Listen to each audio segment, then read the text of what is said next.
Hello, YouTube land. Yeah, thought I'd go live again. Mikey's not able to do the Osanama car today. There's reasons, but I figure I'm going to be at the bench anyway. I might as well go live. So what I plan to do is keep pottering on with the Bristol Fighter, the Edward 48 scale one. So it's coming along. I've got all the rigging done. Maybe I'll put two more wires forward of the Cabane struts there, but the wings are pretty much done. I need to finish off a couple of cables around the empennage and fit the bombs. I'll go under the centre there, but it's coming up the home stretch, so I'll be pottering away with this. Adam's in. Hello, John. G'day. How are you? Go down to this one. Right. Trying to think what I was up to. Oh, that's right. So earlier, I sprayed a whole lot of stuff.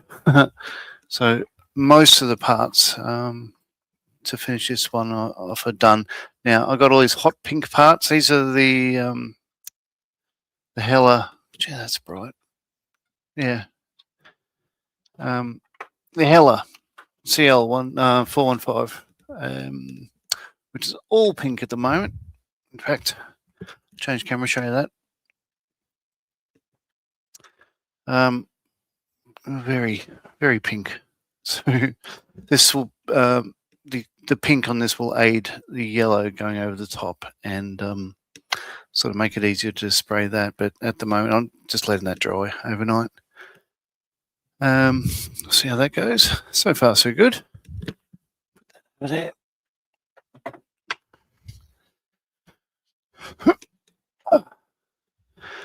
Ooh. Okay, so we've got Tiff has joined saying, hey, Marley. Matt Mick, hi, John. Model looks amazing. Thank you very much. Matthew Wags, hi, John. Joe's in. You doing okay? Good to see you, sir. Yeah. Very clean shaven, very Sean. I should change my name to Sean. And hello to all, says Joe. Right. So, and what paint are you using? So for the pink, I've used Model Air. Sorry, Game Air. It's Squid Pink by Vallejo Game Air.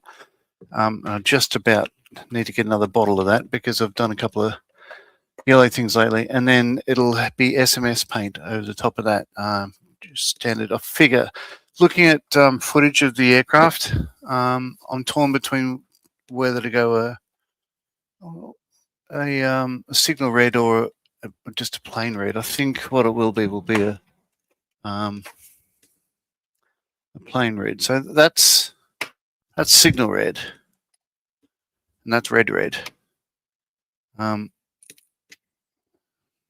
Yeah, so obviously that's a standard sort of red. Signal red has more of an orange content to it.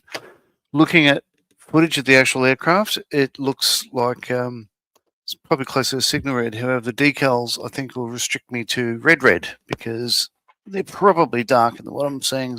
What I want to do is match the decals as closely as I can. So, grabbing them.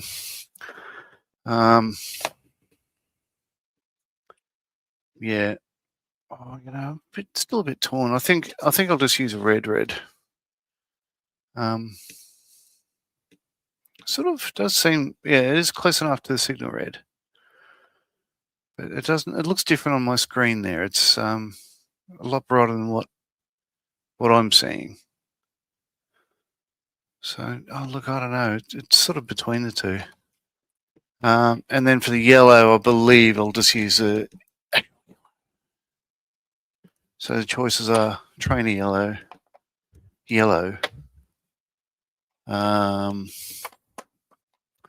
Where's the third? There's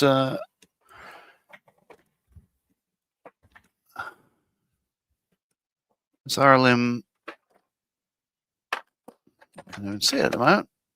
Basically, it's like the German yellow, but I don't think it'll be it. That's, although a beautiful colour, it's probably like the aircraft I'm seeing is bright as all get out. So I think those two colours, actual yellow and red, I think they'll set it off.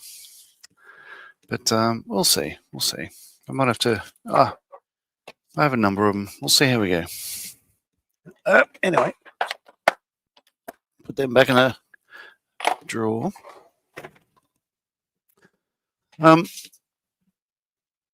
Right.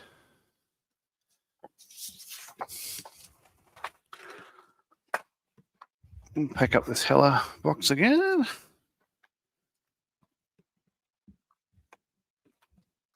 Oh, come on.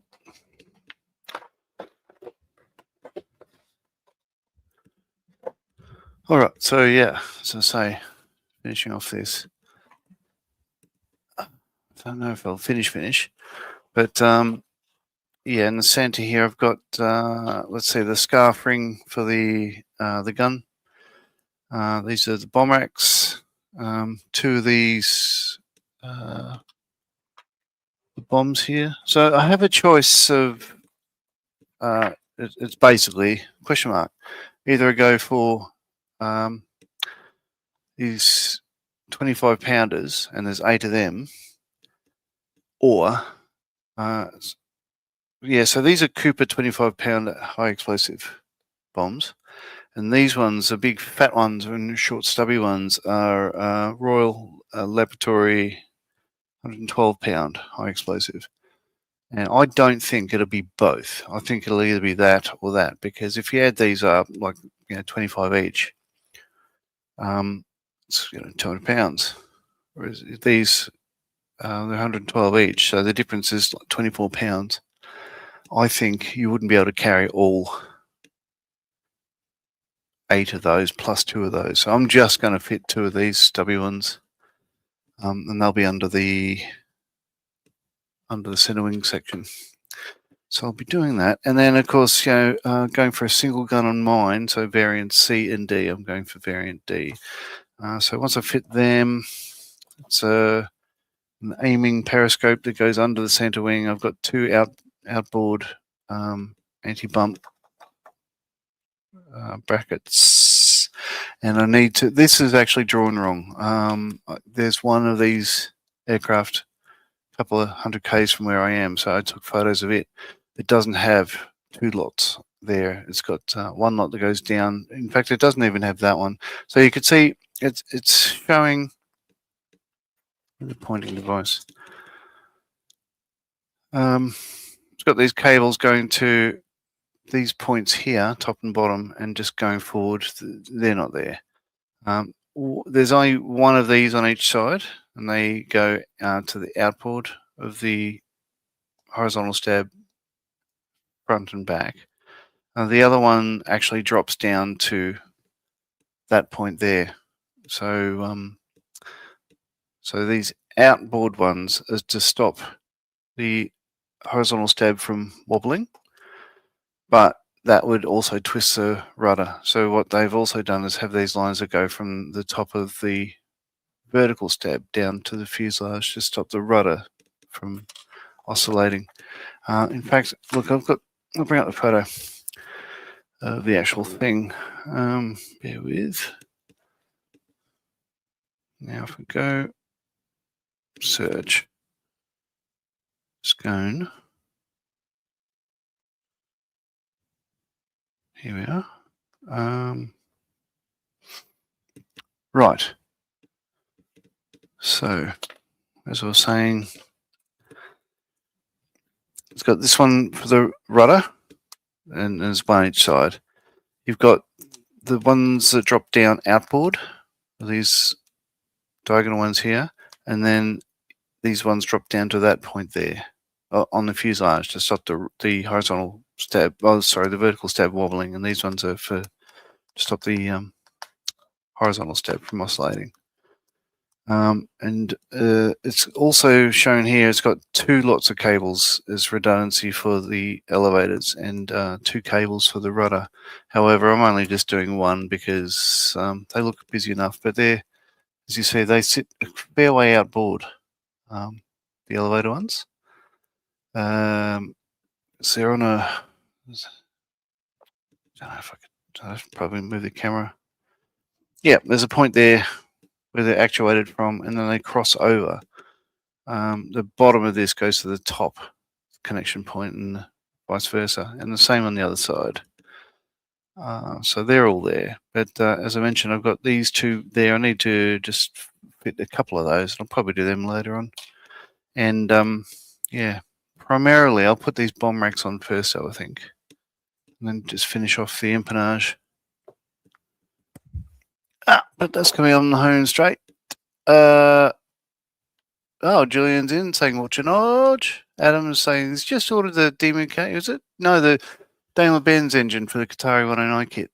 Next up are the paint masks for the markings and such. Yeah, awesome.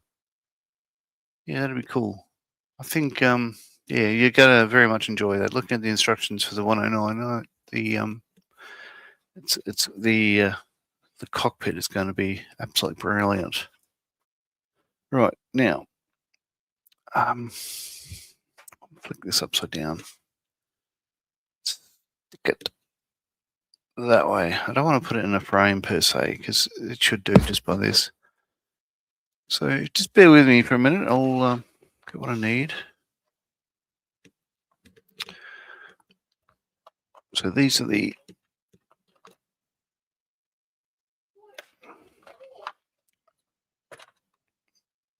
they're the external braces for the wing bomb racks. So I'll be fitting the braces, but I won't be fitting the racks themselves to the outer wing. And these larger, fatter ones are the internal ones. And scarf ring compass. So it's probably fuel gauge actually. Just give me a sec. So Jim is saying, what's all this then? Oh, hello, Jim. Yeah, this is explained earlier. Right on time going live. Message Mikey to say I haven't got the link, and he came back and said he can't make it. So I thought I'd do this. And in fact, in the chat, I've just posted the link. If anybody wants to come on and have a yak, you'd be more than welcome.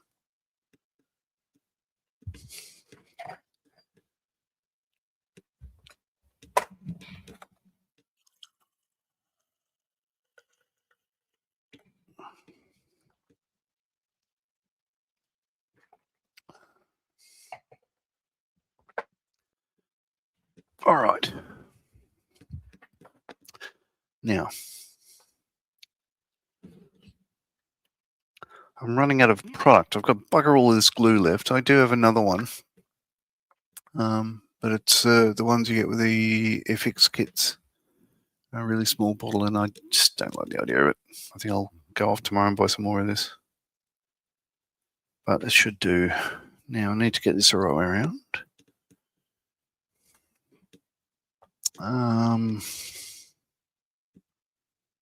Okay, it angles towards the rear. So what I've found with these, I've got small holes in the center of the wing to mount these racks. There's one each side. There's a window. You can see that square thing there. You can see all the way up through. In fact, like for the pilot, you can look down through the floor. Yeah, there we go. Down through the floor, and there's a window underneath. Yeah. So these bombs sit on either side of that observation window. But what I found is these mounting points, these were a couple of thou out. So what I did is just cut off the location tabs, but I'll be able to just glue them on anyway. That'll be fine. No real strength there. Adam says, yeah, you can confirm the instructions for the older Qatari Spitfires made me buy the 109 as well as the details. Then ended up pre-ordering the Hurricane also. May end up doing the same for the Halifax. Yeah, I'm with you. I'm definitely going to get a Hurricane. And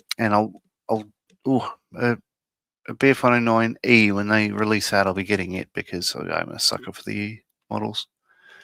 Alien answers, good morning all. Good morning and evening all, I guess. Anyone put a link in BBC Discord so more can join? Oh. No? Is that a thing? All right. I'll do that now. Just give me a sec.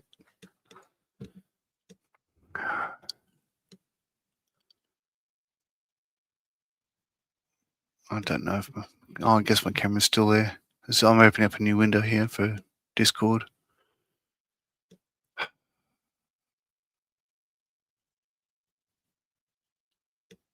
Hmm.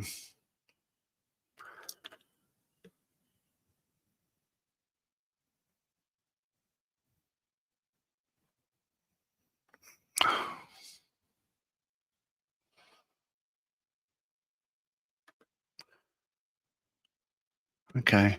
So I'll put this in shoot the breeze.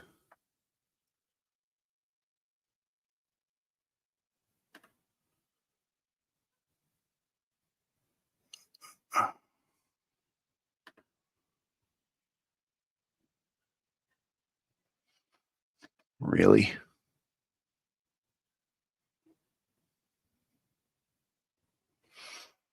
What is this thing doing?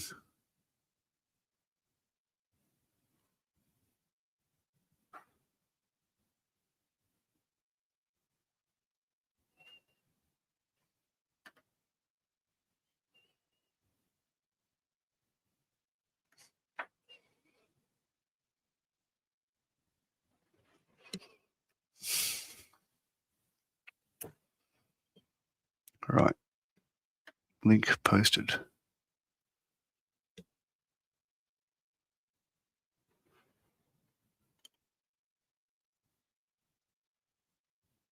Oh, Tiff's already put a link. Wasted my time there. Okay, Alien says, well, Adam, he has 2 Qatari kits now, a month or so ago. I didn't have any. That's good. And yeah, I get that. Bought them all in a space of 2 weeks. Very, very cool. Okay, so as I said, these angle backwards. And I'll get my tweezers, those ones. Oh, okay. Julian is saying the top notch do hurricane masks too. CT Sky Models do masks for the canopy, etc. Hurricane masks for what? The Qatari kit isn't out yet. Oh, you mean camouflage masks? I'm not sure what you're meaning there, Julian.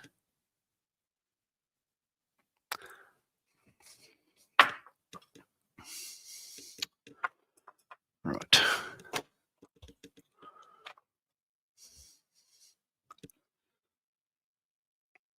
Do, do, do, do, do.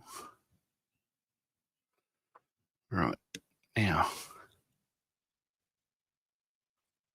Oh, don't lie down.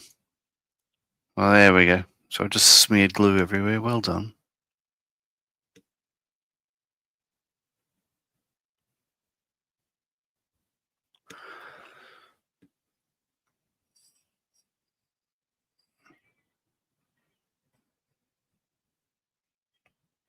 Oh, get on there. Right.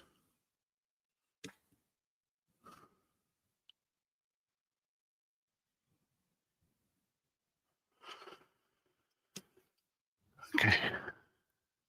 Oh, yes. Yeah, Julian confirms, yeah, camo masks. Adam says, oh, John, because I forgot, I might as well give you a free promo. When is the new podcast coming? I'm not sure. Okay, so I'm being interviewed. Yeah, so there's an interview coming up shortly about the reasons why I support Models for Heroes, as well as Malcolm Childs in the UK, and there's a gentleman in America. Um,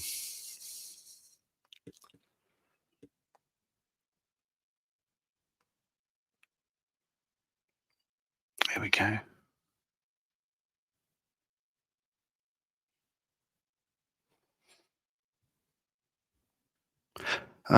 Yeah, anyway, it'll be on the 25th,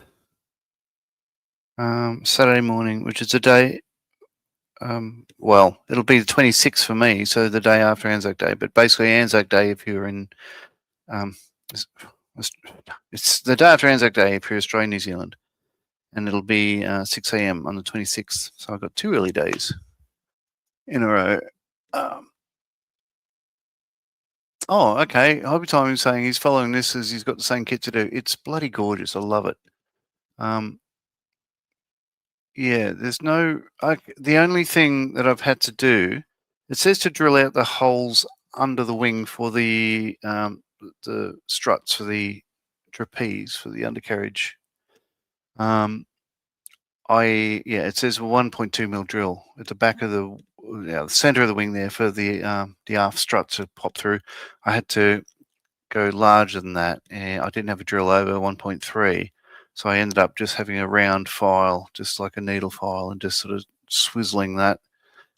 Eventually got them in, but once you got them through that hole there, that undercarriage trapeze is held rather well. And it's considering, of course, that there's no real solid connection between the lower wing and the fuselage. It's just just a gorgeous. I've really enjoyed this build so far. It's been a lot of fun. And Julian is saying, note to self, Adam used an M, a Mike, and not a November. Yep. Okay. Put the second bomb rack in place. Angle towards the rear.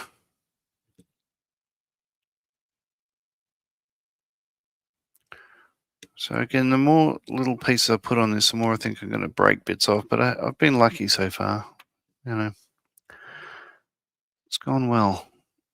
Apart from me throwing out 2 interplane struts, but yeah, as I mentioned before, Edward had no problems and just replace him free of charge. Okay. So as you see, they're equally spaced each side of the observation window. And once the bombs go on, once they dry, the bombs themselves only have the struts to support in real life they're wooden fins. But yeah, they have struts on 3 sides. The side without the struts is down towards the bomb rack itself. So once that glue's on, I'll pop them on. They're not going to go anywhere.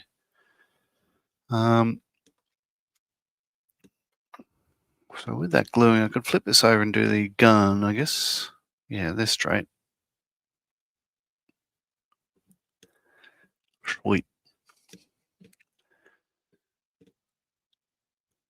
Okay, and Jim was saying he might join a bit later, just wake up, need his coffee, and having a bad hair day. As say we all.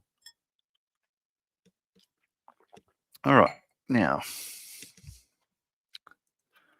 scarf ring. So this is 3 parts. I got the ring itself, and then the elevation brackets. But I glued them on separately. I painted all these in NATO black just to make them a little bit different from the rest of it. Let's see. I haven't actually seen how well this fits or otherwise. Oh no, that'd be ideal. It's not much of an attachment point. Just tiny little spigots on those. Tiny. But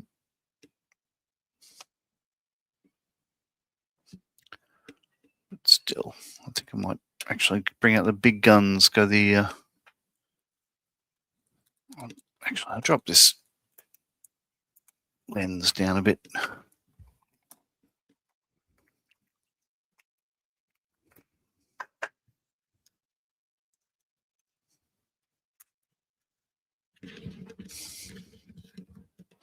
Oh, that's good.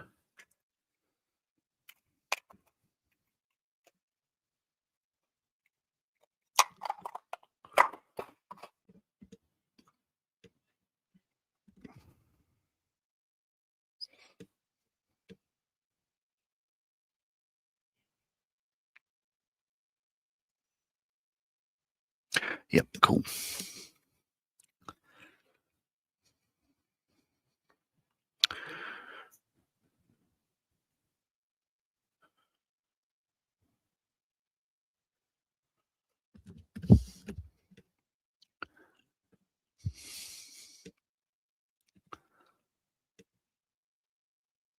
Come on, glue.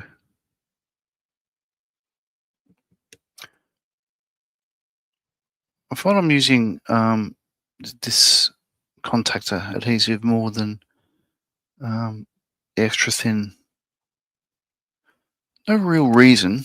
I just don't think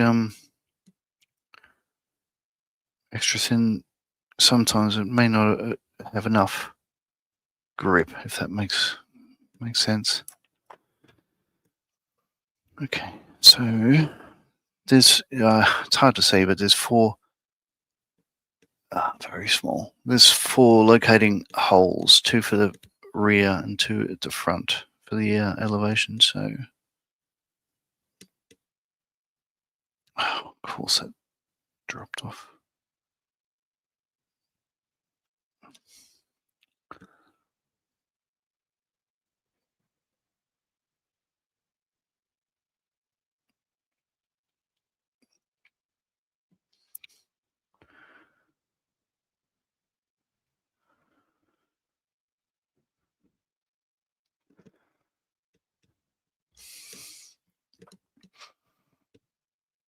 Okay.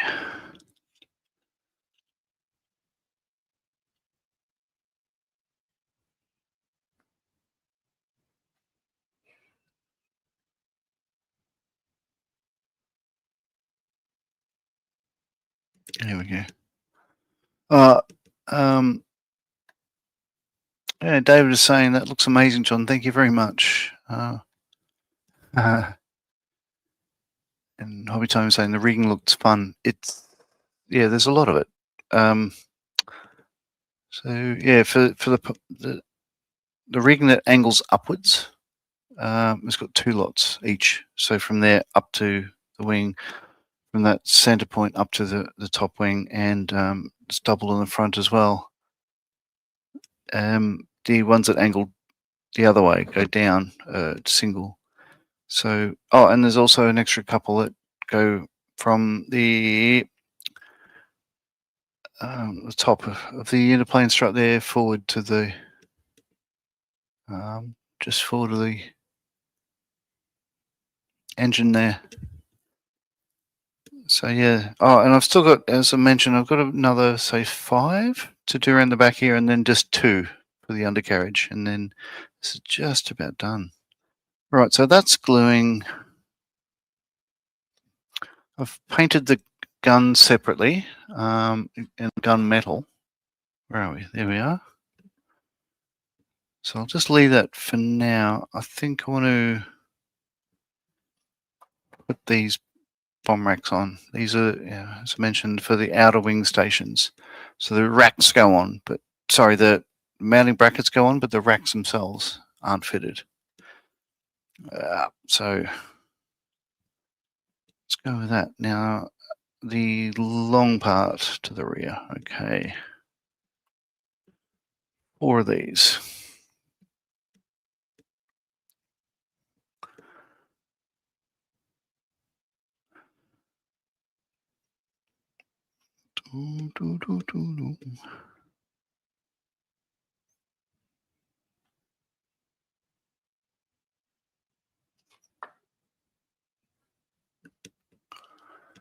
Ah.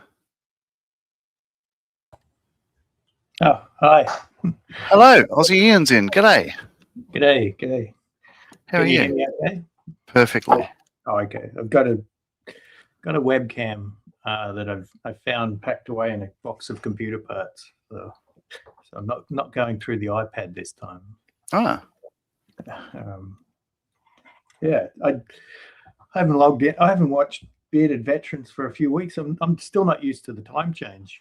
So changing, coming on earlier. Yeah. It seemed to go from 11 p.m. back to 9 p.m. So Yeah, it is weird. yeah. Yeah. So it's I'm still getting used to it myself. I keep on staring at the watch, going, I swear it's on now, and then no, it's an hour's time. Yeah, Yeah, exactly. it's sort of weird. Yeah. And tonight I logged in just to watch the World War One build, and then didn't go ahead. Yeah, I found out it wasn't going ahead at the time it was going to start. So hope everything's okay. It'll sort itself out. But as I mentioned, I'm really enjoying that build. In fact, Ian saw it yesterday. Like, we went to the Model Club meeting down in Hexham, and I took the chassis of the armored car along. Yes, I haven't done really nice. I haven't done much more on it. All I've done today is the horn. I've painted the horn.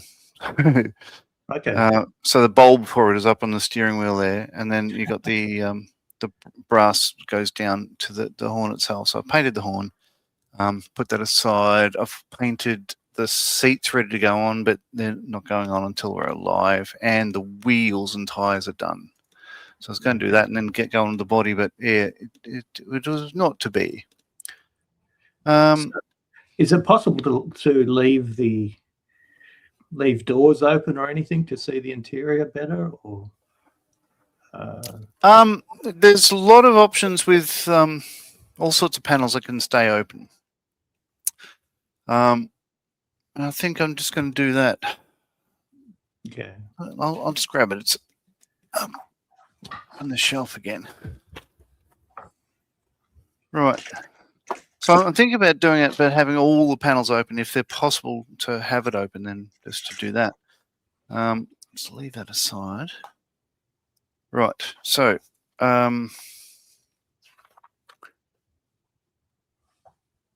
starting from,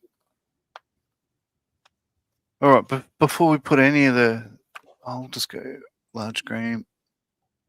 So before I put any of the bodies on, I've got open variant or closed variant, 2 brackets there for the air cooler at the back of the engine, and there's an angle bracket there. So this is all just doing the riveting and yada yada. The observation flap there in front of the driver. So you got the 2 armored glass bits, and that flap can be up or down. Showing here, either closed or open. I believe I might have it open because you'll see more. Because this top bit flips up and the bottom bit flips down in front of the driver. So that's that. Then you got the engine cooling bit there. So the brackets we talked about earlier. It's at the back of the engine. Bonnet. The rear flaps at the very back of it open. The top one swings up, and the lower one swings out sideways on hinges.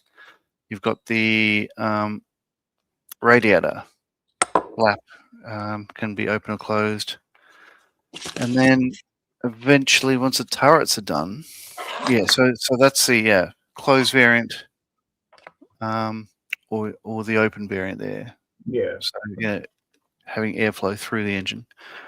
And then the last thing you do with the turrets is you have a choice of mounting these big spotlights, either down, closed, or sitting up, open. And they can be like that. So then you could have 2 big ass spotlights sitting on top. And I think I might do that as well. We'll see how it looks. But I can have bling everywhere, like everything open. So I think I might do that just because it creates interest. Yeah. Well, that's a plan. All I know really is like that's the one I'm going for, the Ukraine one. Yeah. And that written on the side there is well, it's in Ukrainian, of course, and Cyrillic. It's the name of somebody, one of their heroes, I guess, Simon Petliura. Can't say I know who that was, but he's obviously one of their heroes when they're fighting for independence and stuff and trying to keep the Russians out of their country. It's quite odd. I was, listening to, so there's a podcast I listen to called Revolutions.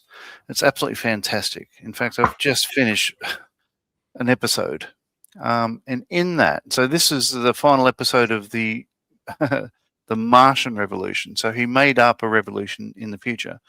But basically it's human nature and all that sort of stuff. But there's a Revolution podcast about the Russian Revolution, of course. And in that, he makes a point that Lenin was saying that the Ukrainian people have their own language, their own clothing, their own everything. They must remain independent. We'll leave them alone. We can help them, guide them, and offer them communism and all that sort of stuff, but we are not to take them over and stuff. And yeah, that was most of the 20th century. It was the dead opposite of that. Yeah. I could talk politics here. I could even sing about it. A 1, a 3, a 5, 7, 9. 12. So David is saying, I'm doing some of my version of the armored car. I'm doing some of my version of the armored car anyway. I'm just putting the PE on the rear mudguards. Fiddly, yeah, it would be. Julian saying Jim was toying with Dale, asking which one is misbehaving. He's talking about which hair is misbehaving because Jim's having a bad hair day. Jim says hi to everyone. Paul says, afternoon guys, I just got back from physio. I'm now pushing 150 kilos on my legs. Wow.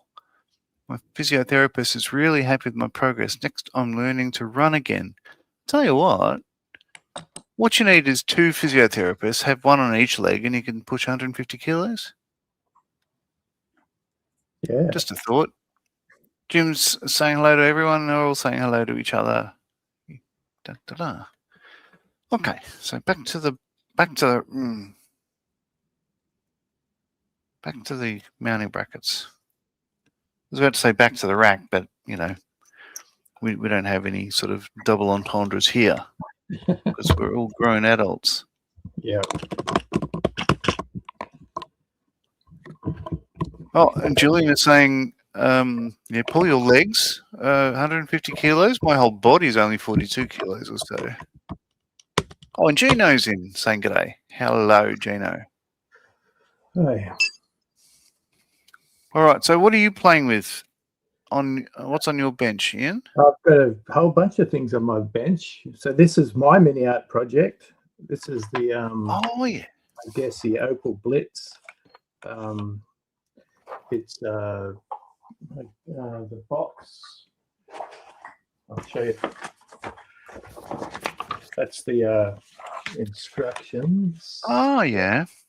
Yeah, there's one of those in the cabinet frontline. Okay. Yeah.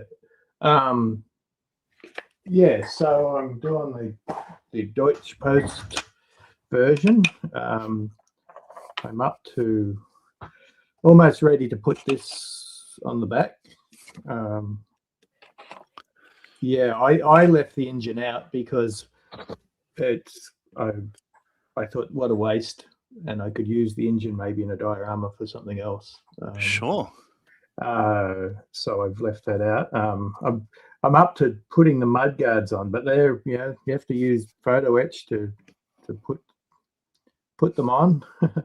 Glue these little bits of photo etch onto here, and then put them onto here.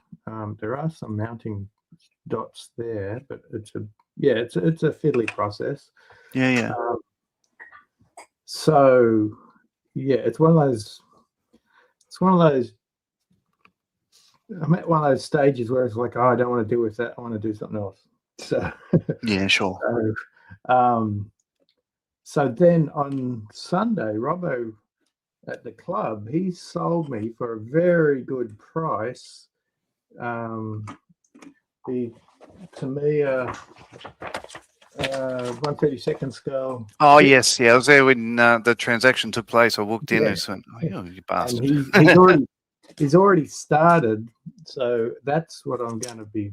I've been wanting to get started. I've got some of the other versions in the cupboard there, but I've been wanting to get started on those, and now Robbo's given me an excuse to get started on one. And Robbo's a good builder, so I trust that he's done everything correctly. Robbo's an excellent builder. Yes. So yeah. So the first thing I've done is I've drilled out the lightning holes on the what is that, bulkhead frame, or what do you call it? Frame 11. Okay. Yeah. So that's pretty much what I'm up to. I do have. I think last time I was on here, I was working on the concrete tank, and it's mostly finished. Oh wow! Like I got to start on the figures, but I have. Yeah, I think I want to do a little bit more weathering. But I think it's come up very well. I don't think the camera is showing it as good as it looks. No, it's always a way, isn't it? Yeah. Yeah. But it's going to go on a diorama with this yellow truck. So I've got an idea in my head. So yeah, and that's for the I guess the club theme build, the post-war theme build. Remember, if you're. That's right. I'm trying to remember. It was anything from what 1946, 40s to the 60s. 1970, I think up to 1970. 40. Did they say? I think they said 46 to 1970. So there's quite a lot of years there to fill. So the Deutsche Post truck is post-war, and obviously the Conqueror is post-war. So yeah. So the better looking mail is in. You're saying hi all. It looks great, Ian.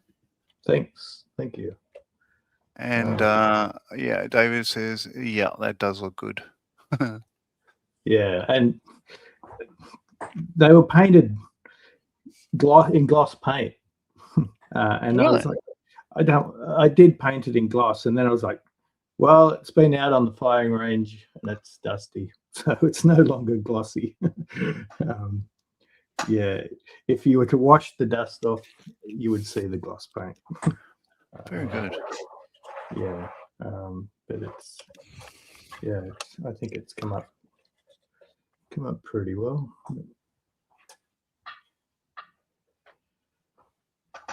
Yeah, but I'm cracking on with this Spitfire.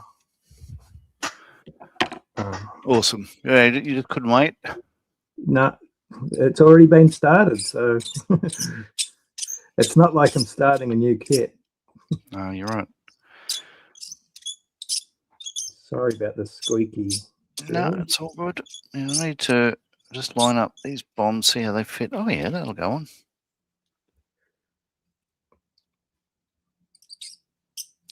Yeah, so yeah, apparently these are, so I mentioned earlier for those who came in late. Yeah, the two bomb options I have on this is 8 Cooper 25-pound HE bombs, or 2 Royal Laboratory 112-pound HE bombs. So I'm doing the bigger, uglier ones because, well, you don't often see bombs that are this unattractive. So, you know, I'll do that. Oh, okay. Yes. Paul saying, blimey, that's a long barrel on that tank. Yes. Yep. And GM is saying, greetings, everyone. Ian, that turret is on back to front. Are you copying John with backward things? Them's fighting words. What, you mean it's backwards? Holy shit. No, it's in travel mode. So, Yeah, it's yep. Yeah, it's going to be in travel mode. So that's the theme of the diorama will become apparent. Yeah, cool. Yeah. So the Opal Blitz, what yellow did you go for? The SMS. SMS. The, Just yellow? Girl, is it gonna? Oh, Gelb. Yeah, it's yeah. So RLM04? Yeah. Yeah. Yeah. Yeah, it's beautiful color, that one, isn't it? Yeah. I figured, yeah, German truck, yellow. Yellow. Seems obvious. It does. So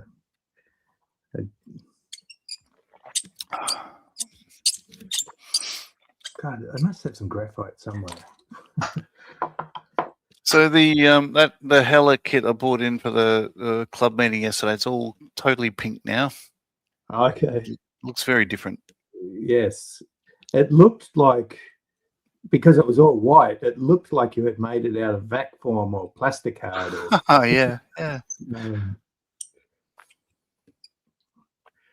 like one of those old vac form kits that people far more skilled than I would build. Julian will be back in a bit. The carrier's here. And Steve, TBG, is saying, rumor has it that a certain Tassie tried to fit parts to the Tamiya KGB backwards. Say it isn't so. Oh, that's cool. Anyone who puts things backwards, yeah, it's a learning curve. Like I've spent many years perfecting that skill.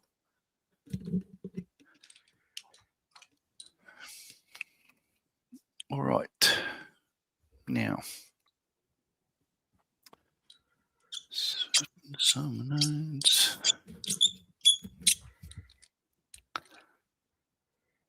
All right. Now, 3 attachment points on these. I'll probably make a mess of it, but what could possibly go wrong, he says.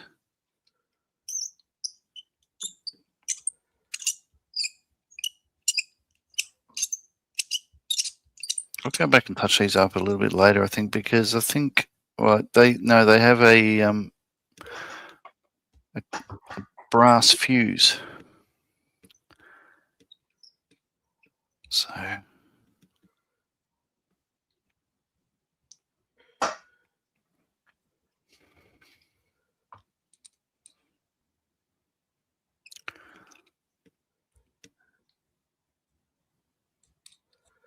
Not sure how well this will people notice that I've drilled out these holes. I guess I will know. I guess you'll know. Yeah, it really depends.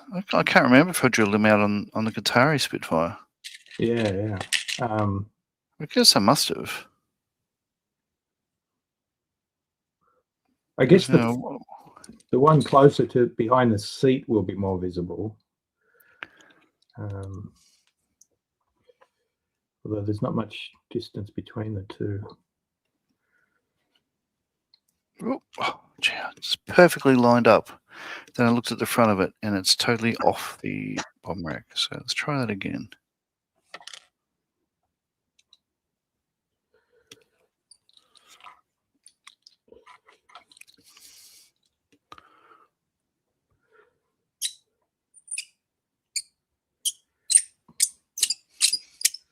Yeah, that's better. Oh, yeah. So Steve is saying you will notice, Ian. And Paul is saying his Trumper 1 through 50 scale HMS Belfast 92 model kit is progressing nicely. It sure is. Had a look at that the other day. That's a kit I've wanted to get myself. It's such an expense. It's $150 here, so I've kind of put off buying it. It does fit. Okay, next.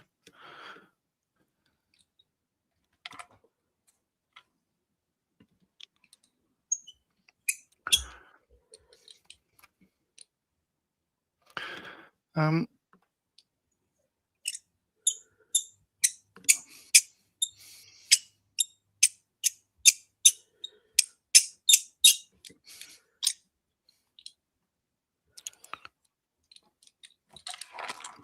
on, glue.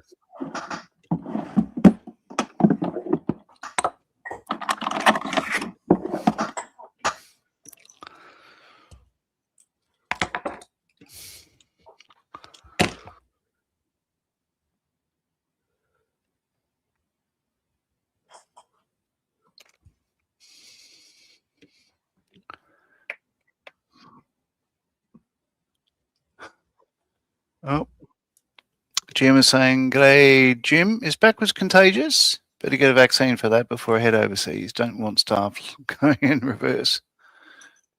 Fair enough. Oh. I can't remember. Did I mention thermonuclear bombs to you yesterday? No, No. Right. So I was looking at putting a nuke in the bomb bay of the B-47 I'm building. Oh, okay. Yeah. I did a bit of research, found out which nuke is correct and all that sort of stuff. So it's the ugliest bloody, not that all bombs are beautiful, but it's the ugliest bomb you've ever seen in your life. It's a B-53. Well, back in the day, it was called a Mark 53. And later on, they were adopted and basically put as is in the head of the Titan II ICBMs. But they are a very unattractive bomb. Here we go. So, they're in place. Hooray. Let them glue, sit them there. So I'll bring up a photo, show you what I mean. Oh, Tiff is saying she's still there, just cutting, just cutting wallpaper ready to put up. There we go. Right, so yeah, we had an SMS chat with GM earlier today about bombs and whatnot. Where are we?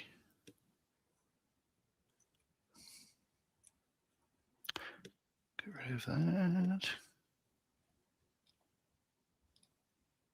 Whoop. There we go. Yeah, look at this. As a bomb, it's just an ugly, ugly thing. It is ugly, isn't it? It looks like a shipping container sort of thing. Like, yeah. So it's I think a Black Dog aftermarket resin thing, or at least certainly cast anyway. At B&A, but they want $35 for it. shit. Plus postage, of course. So it's closer to $40 odd. And considering I didn't pay anything for the kit itself, I'm just like, do I want to do that? So I've got a mate who is, I'm going to see if, what I'm going to do, first of all, I'm going to try something interesting. I don't have a 3D printer, nor do I want one. In fact, I want a 3D printer slightly less than I want a GoPro. I just don't want one. However, what I'm thinking is, because I know the dimensions, I've converted this into 70-second scale and blah, blah, blah, blah. So it's basically just a cylinder, round off the front, slice that, and then the back you put on 4 sort of triangular fins. So it can't be that hard. So I'm going to download Fusion 360 and see if I can actually work out how to pilot the thing. And then give it to a mate at the Veterans Hub in Maitland and see if we could print one off. It'd be a damn sight cheaper than $35, $40 odd. So they want that much for a 70-second scale one? They do. Wow. But it is a good size. Let me bring up B&A. There we go. This one. Okay. Yeah. So it's a Atom Bomb Mark 53 or B53, 70-second scale. And it comes with a trolley, although because mine will be flying, it's not going to be in a trolley. Where else? So there's that many bits. Most of it's the trolley. Yeah. Because it's got the tail, the body, the 4 pins, and then the wheels and the trailer. But yeah, it's an unattractive thing. Guess how many times more powerful than the bomb they dropped on Hiroshima? I have no idea. 600. No, wrong. 800 times. 800 times more deadly than Hiroshima. Thank God the Cold War, they didn't use them. Yeah. Because God, you just what I read about, the suffering at Hiroshima, like what people went through. It's just horrific. Oh yeah. And then times that by 600.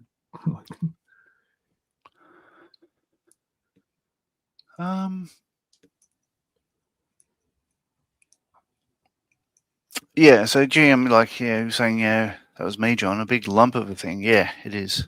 And it does fit perfectly well. Yeah, it's designed to fit in the B47. So I'm just bringing up the conversation with Jim because I put in a couple of things. I got out a ruler and measured a couple of things.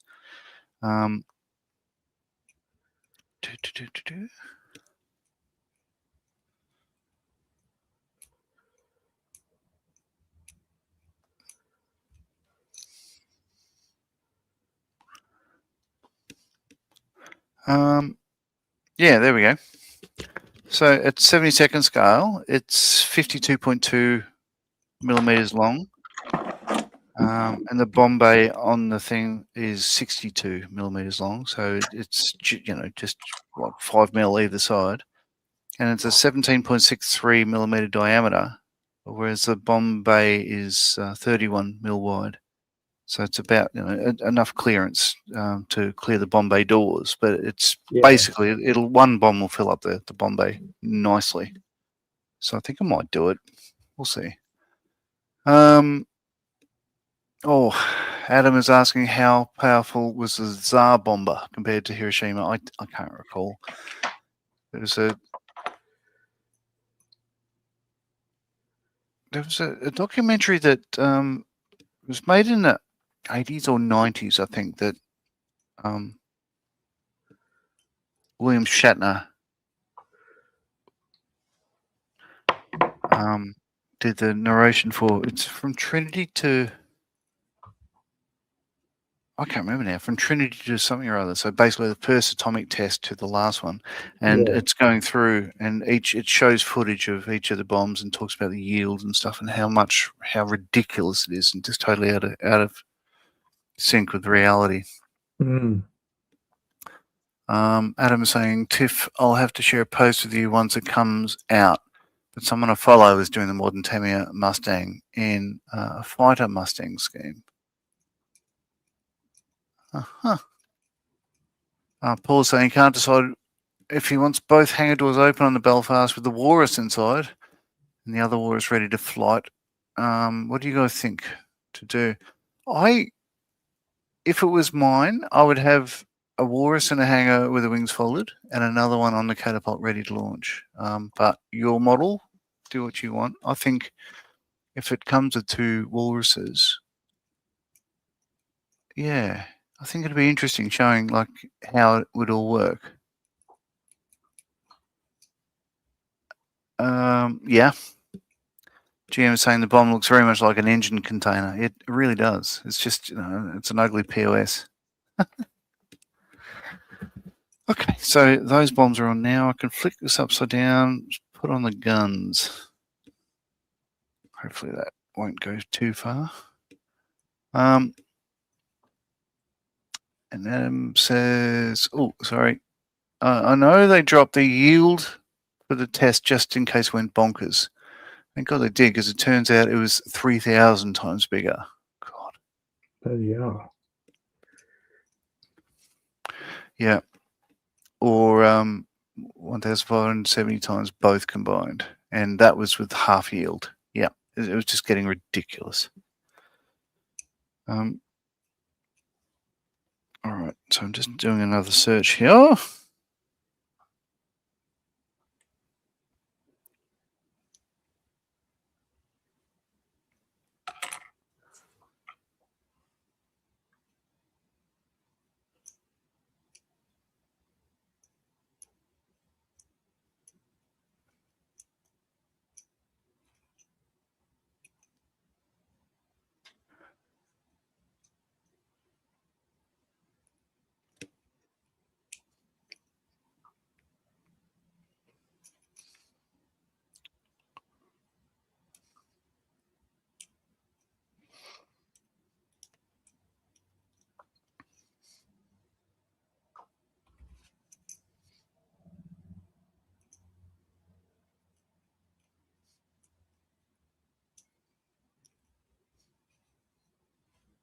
Oh, there we go. So yeah, that's the documentary I was talking about is called Trinity and Beyond, the atomic bomb movie.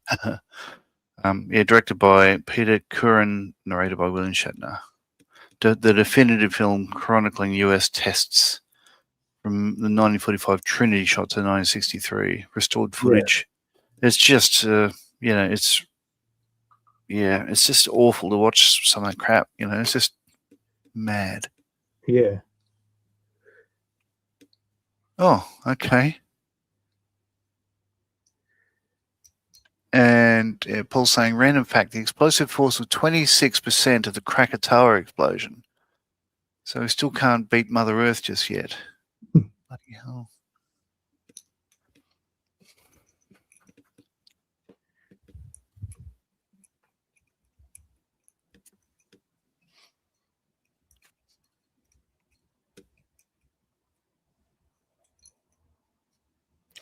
It's always very, very easy to spot where Krakatoa was.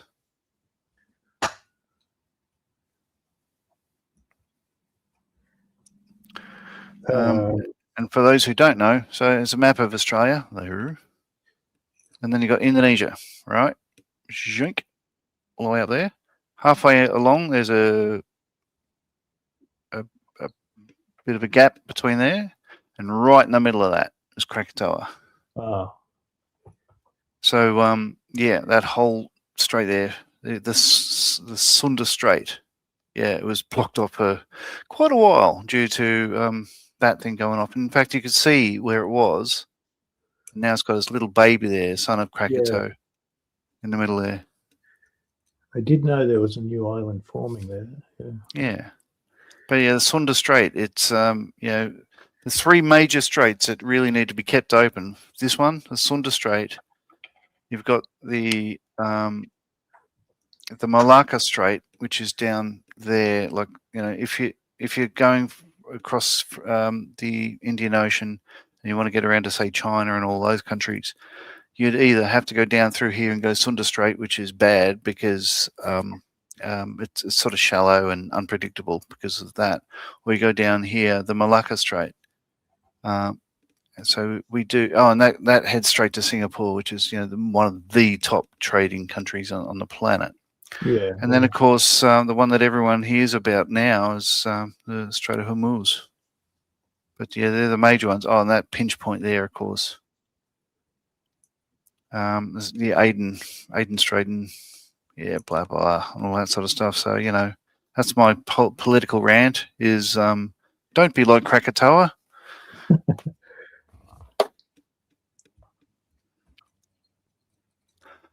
Oh, GM says, some friends of mine grew up in Nagasaki. They gave me a guided tour of the beautiful small city. The Geiger counter did register much less than Sydney readings. Wow. Cool.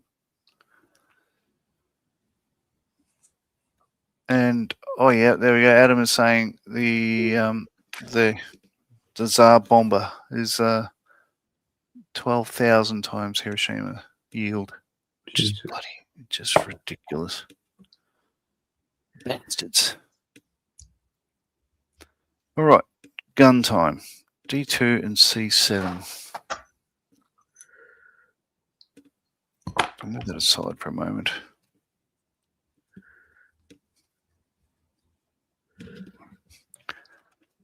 Doom, doom, doom, doom. So that's C7, yeah.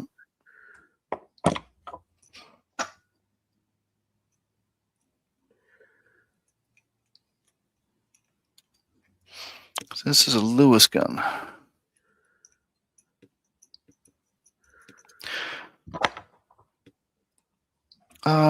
You probably you heard yesterday as one of the guys is looking at moving on some Vickers machine guns and stuff. Yes. I think I bought a Lee Enfield. Let me go and see if I can find it. From one of those days when we went to Hooch's place. So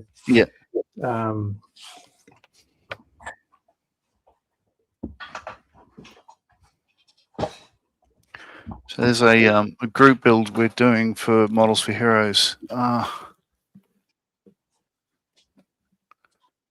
and I'll bring it up. So this is the reason why I expressed interest in it.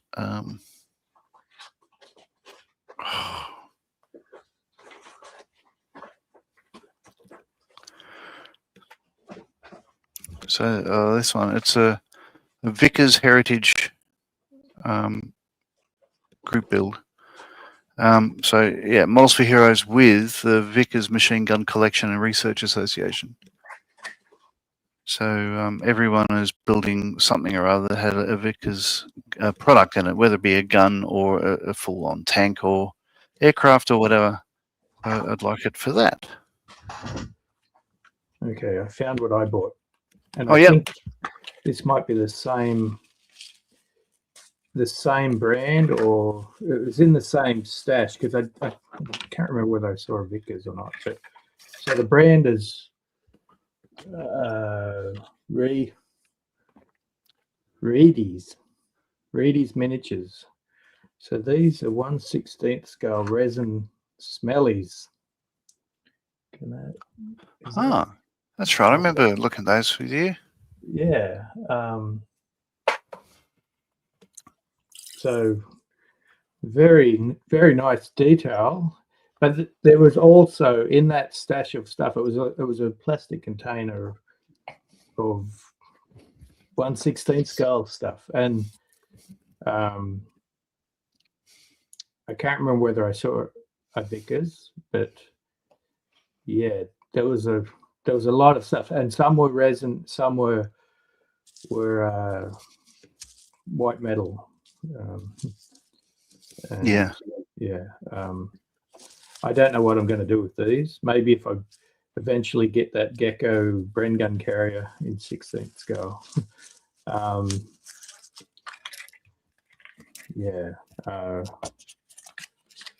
used to have one of these smellies, Lienfelds. Well, an actual physical one. Yeah, I grew up. My father grew up out west, and he had everyone out there had rifles. And, yeah, of course. And so yeah, he was able to buy some from friends out there, and we sold them when it got too difficult too much of a hassle to own firearms. So they got sold. Yeah, they're a beautiful rifle, but yeah, like I think Dad bought one off someone out in Wilcannia for $60 or something, but that was early 80s. Matthew's saying he had a deactivated 1917 dated smelly. Yeah. Okay. Better Looking Melly saying he'd be making models of the famous Vickers PVH series if it could. That's a hydraulic pump, folks. So Paul, if you don't know, is a technical training officer for a German multinational hydraulics company.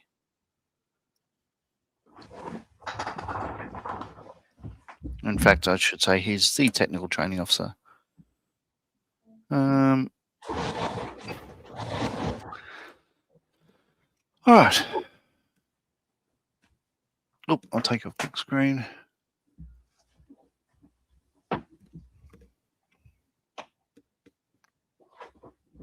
Bit of glue. Come on.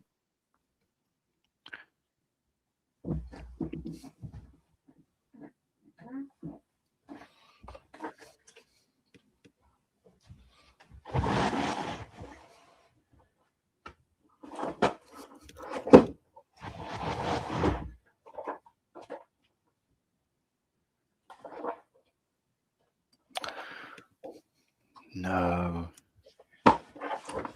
Well, Wellingtons, are they Vickers? Vickers Wellington? Yep. Yeah, you can build one of those. Oh, I could, yeah. Yeah, that's that one's never going to get built. It's such a very worth too much.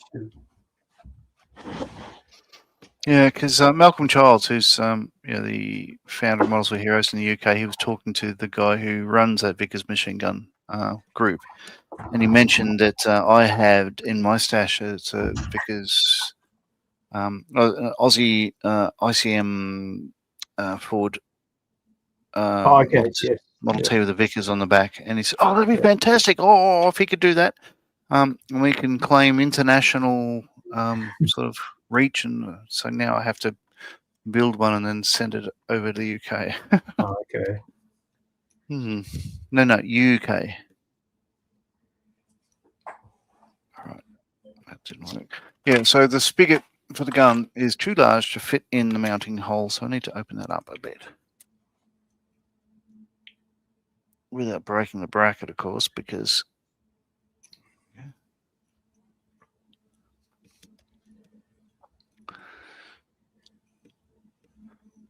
oh, okay. Jim is saying the RAF destroyed 36 2,000-pound-old bombs in the 80s at Woomera. The blast, impressive fireball, made it think it was atomic. We're 3 kilometers away. Massive crater in hard-packed clay. It was interesting. The last time I was at Woomera is when they were.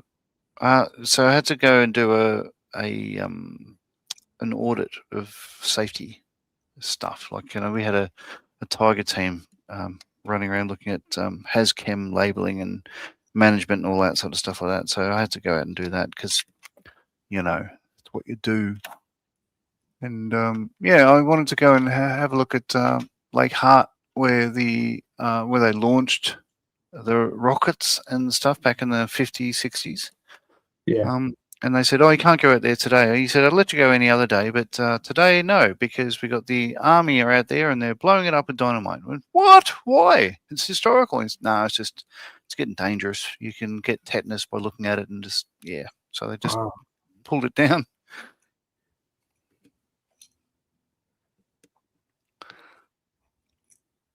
Does that fit? I need to open that up more, but I'm afraid of cracking the frame if I go, say, what have I got, an 8mm? 0.8, I should say. Bloody good drills, these. Icky Sticky. Shout out to Monique at Icky Sticky. Bloody good products. I think I need some new ones. I've got a cheap little set that I got off, I don't know, eBay or something. And I don't know. Yeah.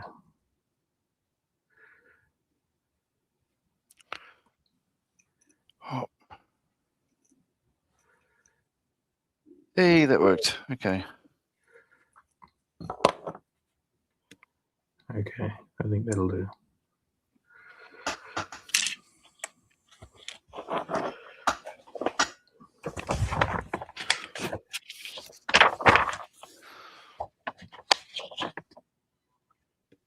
Beautiful. Works straight away. Oop. Drop the gun inside. Come on. There you go. Yeah, because these drill bits, being tungsten, they break every time you look at them. So, instead of having a pack with various, so this is when I got it, the Meng one, it's 0.4 to 1.3 mil. I just get the individual boxes of, like, what I got, 1 mil, 0.6, 0.5, 0.4, 0.8, Okay. and just it takes a while to break them, and then I just order another pack. So it's so much easier. You don't have to think about it. You have them. So that's nice. Yeah. And it's good to have the exact size. So when the instruction book says, drill 1 millimeter.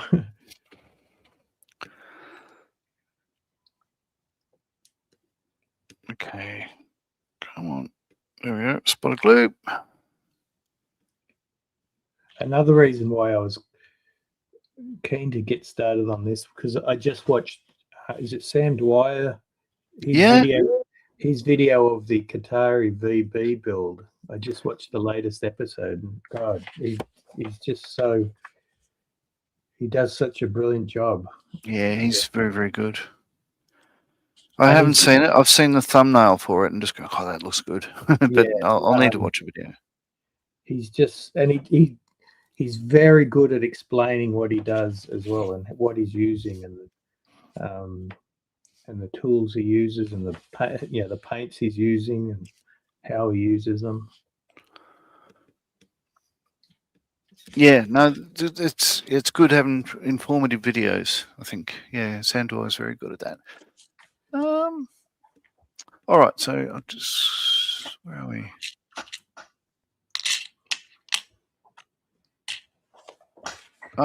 Tiff says there's a lovely surplus shop in Coldstream, Scotland. I guess that's an Aussie Disposals thing version of that. Yeah. It has a little museum in the basement. Ken, the guy who owns it, is awesome. Interesting. If you put PVH into ScarMates, you get a 148 Scar Police helicopter from Victoria, Hawkeye models. Huh.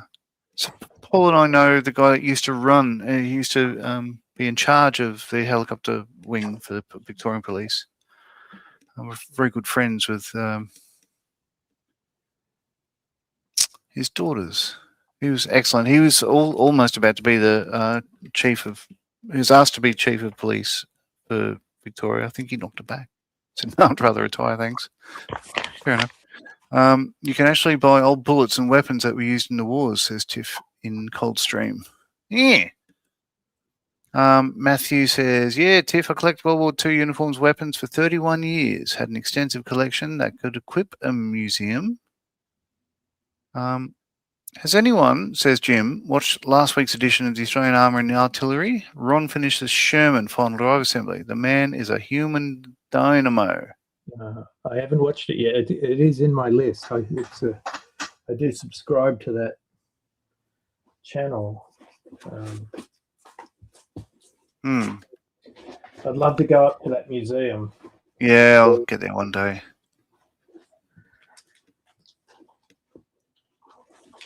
Oh, Duke's just popped in. He's saying, g'day, all you beautiful people. Working tonight, which is why I'm a tad late to the party. Well, you're always welcome. Okay, so guns in place, bombs are in place. What am I missing? I'll get this tail rigging out of the way. But yeah, so close to finishing. I should just finish it. No way.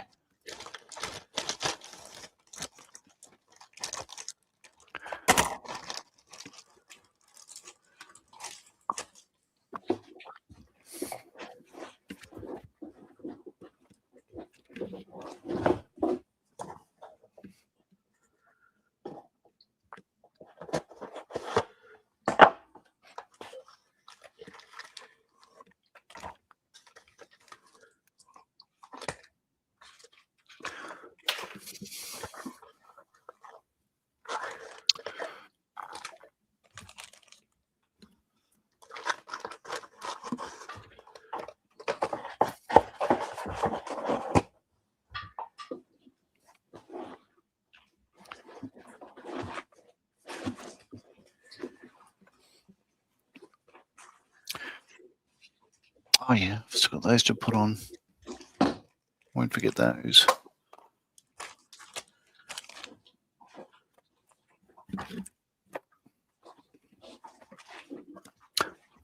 I'll just walk across the room. I'll show you the pink plane. I'll show you my pink bits, Ian. Okay, I'm gonna log off. Someone's at the door. Right, so there we go. Oh, it doesn't look very pink. Oh, it is Bloody pink, hell. but yeah.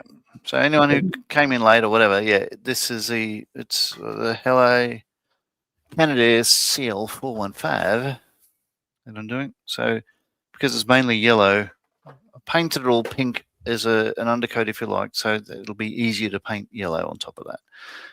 Yeah. So I did that with that Blitz. The Blitz. Yeah. Now, did you decide which yellow you would be using? I think I'll just use actual yellow, like just yellow, because Right. I used that on the. Oh god! I just realised I couldn't find my gelb earlier, but yeah, it was using it to prop up the pink plane, so that makes sense. All right.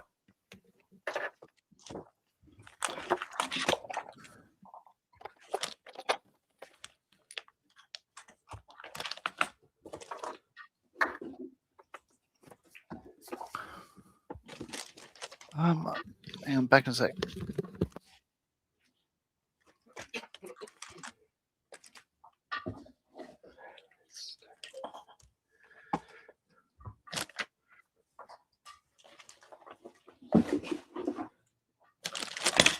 Rob has put all the bags, all the screws into their own Ziploc. Okay. So I had used. Okay, so with the colours, I'll just zoom in on me for a moment. I touched on this earlier at the start of the stream, but let's see. I'll move that just so it's not so garish. So the choices are for the reds, either signal red or just a red. I'm leaning towards a red. So if I go that, then there's a choice of. I've got 3 yellows really. So Gelb, RLM04, the actual just yellow, and then Trainer Yellow, which is a British one that they use for prototype aircraft, that sort of stuff. Yeah. I think I'm going to go for the actual yellow, just because of the 3, it's by far the brightest. And looking at images of this aircraft flying around, it's just a yellow. So I think I'm just going to go red and yellow. And I'd use that yellow for a Renault. This one, this is a Tamiya kit. So it's just looking at the red and the yellow there. For me, I think they're the sort of colours that I think it sort of should be. So that'll do. So it'll just be yellow. Do you remember that? Did you ever see that Stearman that I built a few months, a year ago? I think I used an SMS yellow for that. Mm-hmm. And what was it? It might have been Trainer Yellow. Oh yeah, no, I do remember that. It was awesome. I'll go grab it to see if have a look at the yellow.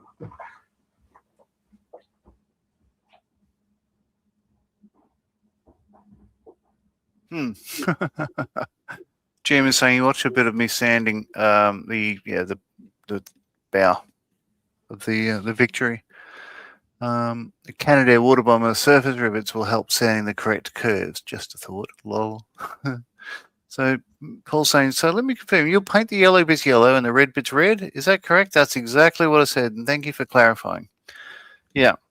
But yeah, I figure just the plain red and plain yellow are the shades that I want. So that'll do. There are choices, but oh yeah, I remember that. That was amazing. That's the ICM kit.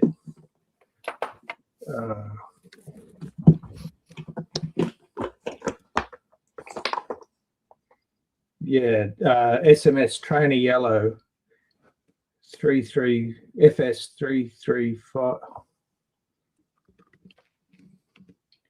33538. 33538. Yeah, That's correct. So yeah, that's what I'd painted the Miles M52, which I didn't bring down to the thing the other day, yesterday. So Ian got to see the the LGSE omnibus yesterday. Yes. Took that down. Congratulations on your win. Oh, thank you very much. Yeah, we had like at our local club. We had just a sort of a gold coin comp. So you pay $1 or $2.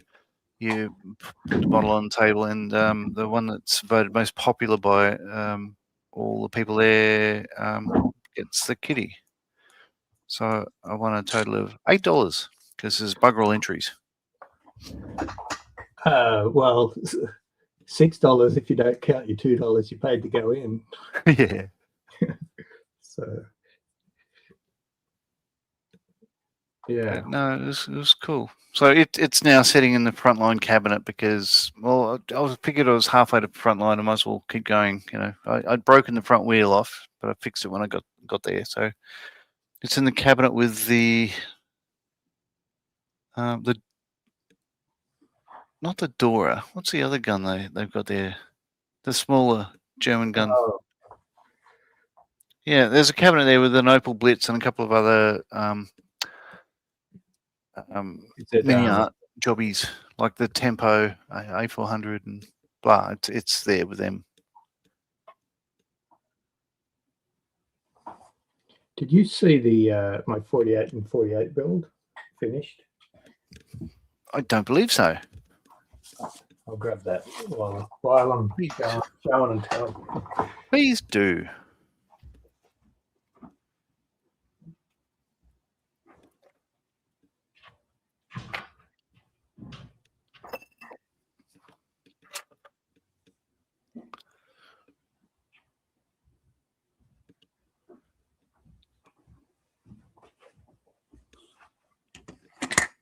Now this is not going to fit on camera. So this is a V. Oh my god. So, so I haven't glued these two pieces together purely for this reason because it's so freaking big. So that's the launch ring for yeah. Want a better word? Tried to paint it up and look like it's been used a couple of times, a bit of soot and shit. And then this thing, see if I can move the camera. Wow. So remind me, is it the Pegasus one, the 48 scale, or something? It's a 35th scale Revel, which is a dragon. It's a Revel boxing of the Dragon kit. Yeah, so but it was a reasonably quick build because it's only really, you know, the four parts for the missile and then 4 for the these didn't fit very well. Oh no. I did have to sand back here and then, but yeah, I figured, yeah, but I'm really happy with how it came out. It took me longer to paint it than to for the actual build, just because of the complex masking and and weathering. I did spray before. I gave it a light overcoat of a light color, and then I did shade with the airbrush the panels. You can't. No, I guess you can see it to a point. And then I did also weather. You know, use some, I think, Flory wash to fill in the rivets and stuff. That looks. I think the colours you've chosen, they look bloody fantastic. Yeah. But what is the lighter green? What colour is that? Sorry, this one. Yeah. That is I think that's an SMS color. Let me.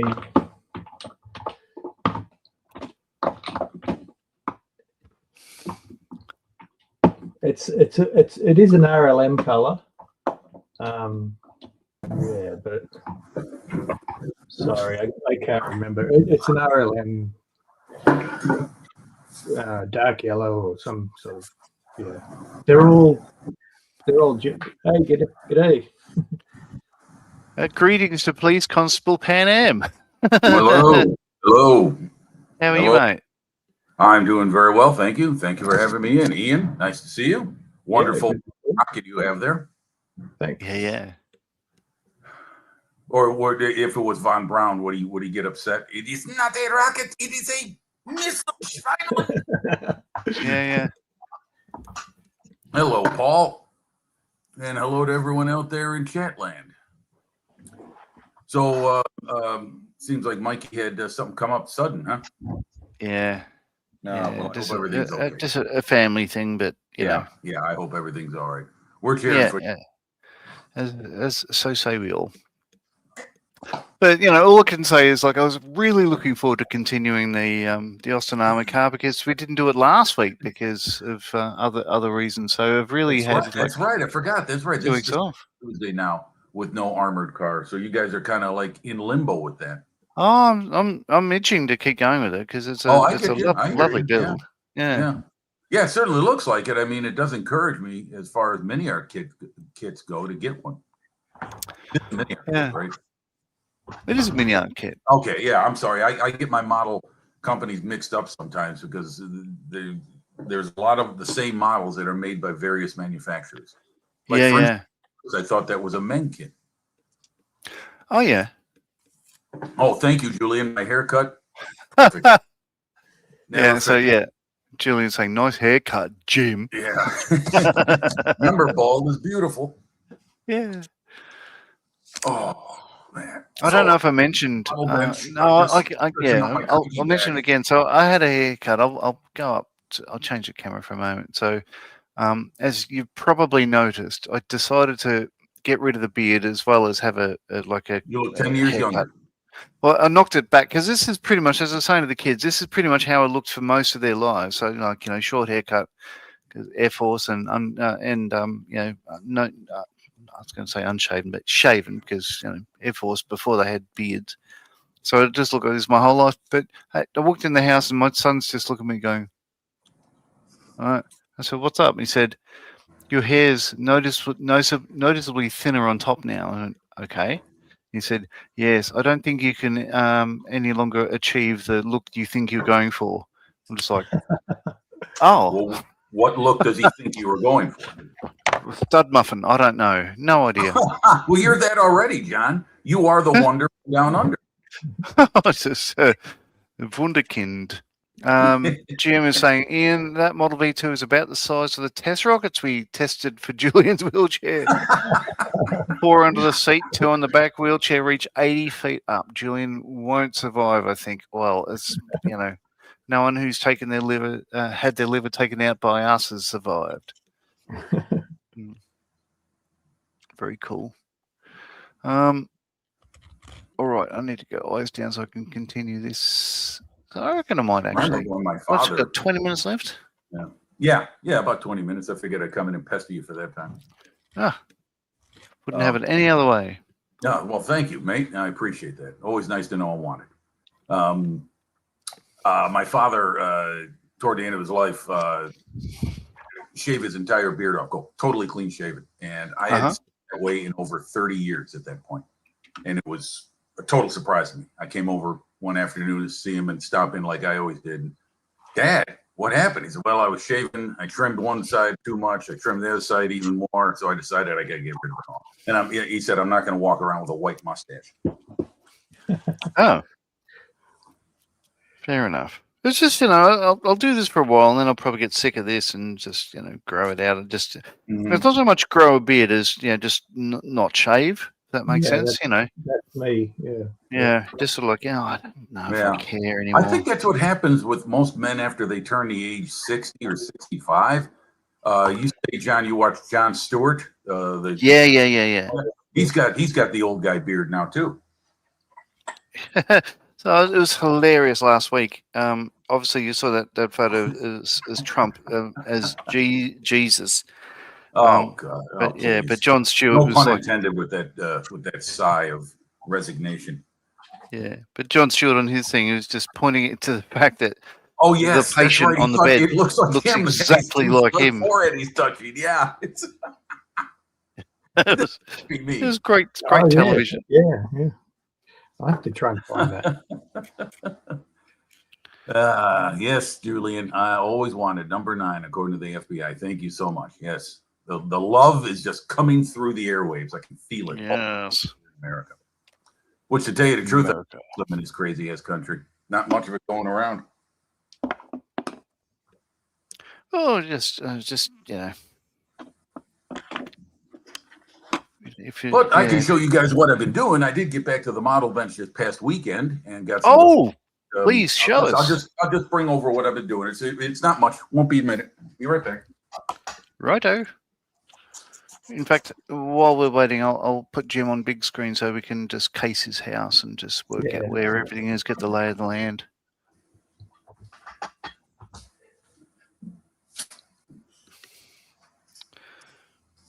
There's not much interesting for us to case.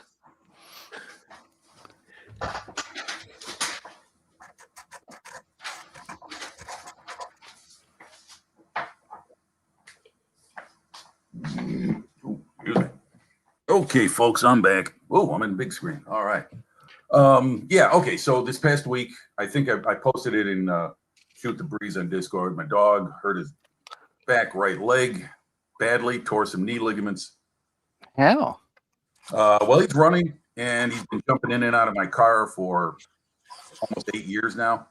So when I got him examined and they did the x-ray, they said that, yeah, that happens to dogs who are very active, do a lot of running, check, jump in and out of cars, check, and it catches up to them in time. So What's the dog you have? He's a Muttley Mutt. He's a Labrador Terrier mix, and he's got complete with beard. I'll post a photo in the pets corner on Discord. There's a couple in there already, but it was a long time ago I posted them, so I can put a new one in there. But he's about 55 pounds and very active. You know, we get him out every day. Anyway, long story boring. He's going to have surgery on May the 5th. So until then, we got to keep his activity down to minimum, and he is very, very depressed about this. You can't explain to a dog why they, you know, are being forced to stay in and only go out in the backyard and blah, blah, blah. So I've been paying a lot of attention to that this past week. And, you know, thank goodness I got some best mates that live upstairs. All 3 of us are splitting the cost on this. It's going to cost a pretty penny, but right. He's our pooch, so we're not going to give up on him. This weekend got back to work. Was working on this kit. Model swap meet. Oh yeah. Okay. Was it March? Yeah, I think it was March. So what was it? So Panzer IV, was it? Yes, Panzer IV Aust. I love that. I love that abbreviation. Aust J, the last production model. This one, in fact, has the screens for the armored skirts. You can barely see. The Schürzen.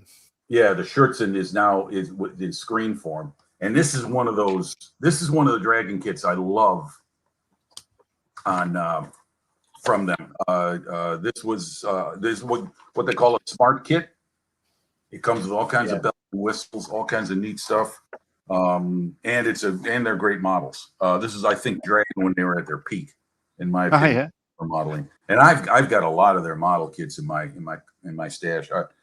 A lot of people sell them at swap meets, and most of my Dragon kits I bought for $20, $30 American, and they're easily go for double that, whether it be on eBay or from an online retailer. So people buy them and then they never want to build them, which is all good for me.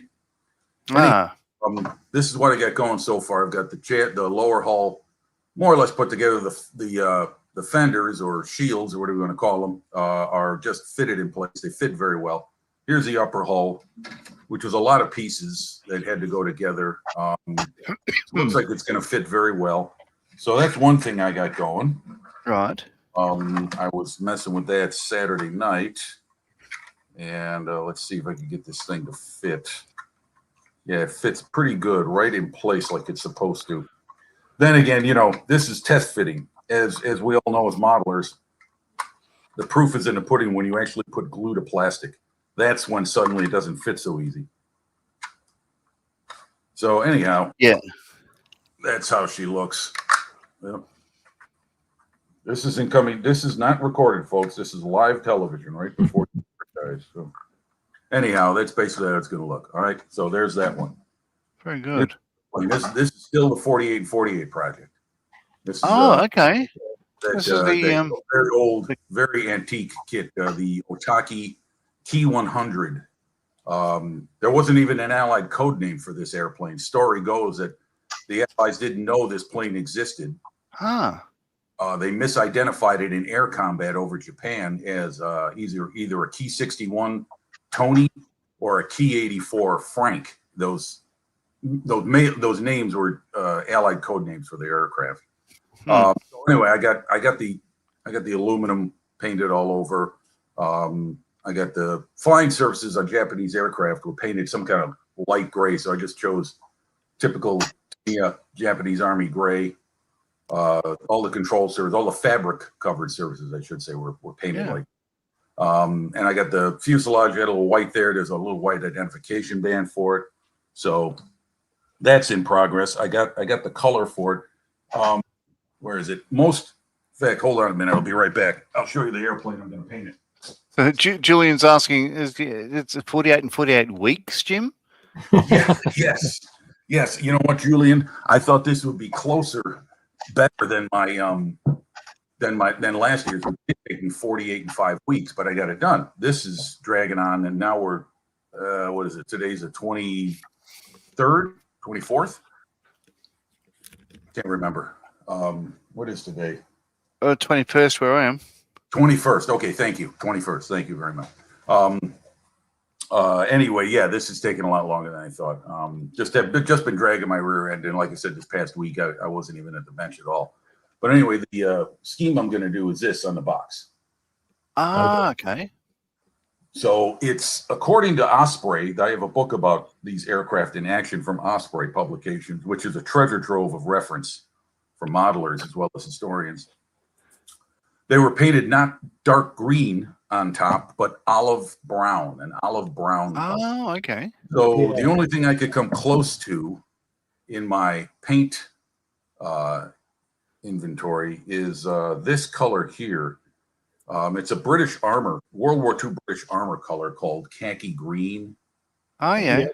And it's got some brown to it. It's got a very brownish hue to it. So I'm going to use that for the top surface of the aircraft because I do have a Vallejo model color paint called olive brown, but when I painted it on a piece of plastic to compare it, it looks more chocolate brown. So I said, okay. Didn't you go to school with Olive Brown? I didn't. I think she was a couple years ahead of me. Ah. I'd have graduated ahead of me, but I thought about it. I mean, yeah, olive brown, yeah. And her brother. Brown. Yeah. Olive went anyway. That's what's going on with me. So back to you. Back to the studio. All right. I'll minimize you. Yeah, Otaki 48 scale kits are. I've got almost all of that mid 70s fighter collection that they made. They got there's 17 models, and most of them are Japanese, but there's a few in there that are not.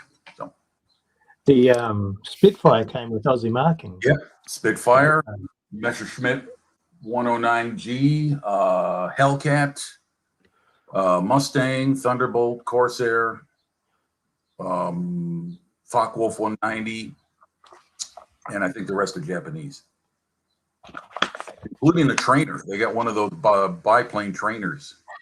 Can't remember which one. Yeah. Did they do a? He says Chuck Brown's sister. Yeah. Right. Good old Charlie Brown. Yeah. Did they do a P40? Otaki P40. Oh, right. You're right. I'm sorry. You're right. The P40. And I have that in my collection. You're right. That's the Aleutian Tiger. So GM was saying earlier about the wheelchair project. We gave up on the pulse jet engines. The small boat just tore apart. Ears are still ringing from the noise. Julian is saying pulse jets on a boat, hydrodynamic calamity, looking for somewhere to happen. And Jim comes back and says we couldn't get the jets to synchronize. It was pushing left, right, boom.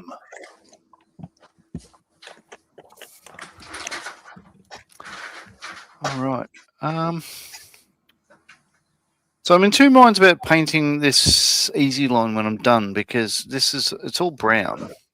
It's like a tan, if you like. Yeah, I can't find. They got all the stupid colours at frontline. They don't have just black and the colours you'd want. Yeah. But it's got this one. But I think I might just leave it, because it sort of does look like it's not the color they were, but it does sort of suit it as well. Yeah. I might just leave it. So what color were they? Well, they were steel strips, so I'm going to go with steel, because they wouldn't have painted them. So this is all very interesting.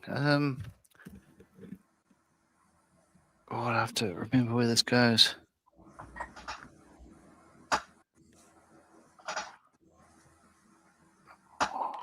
Maybe I didn't cut that long enough. Oh, then I'll use it on the undercarriage. So what do we got? We've got 8 minutes left. I'll be able to get this on.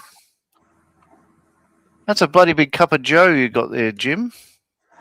Oh, this? Oh, it's not too bad. I never did measure it out as far as ounces or milliliters. I can do both.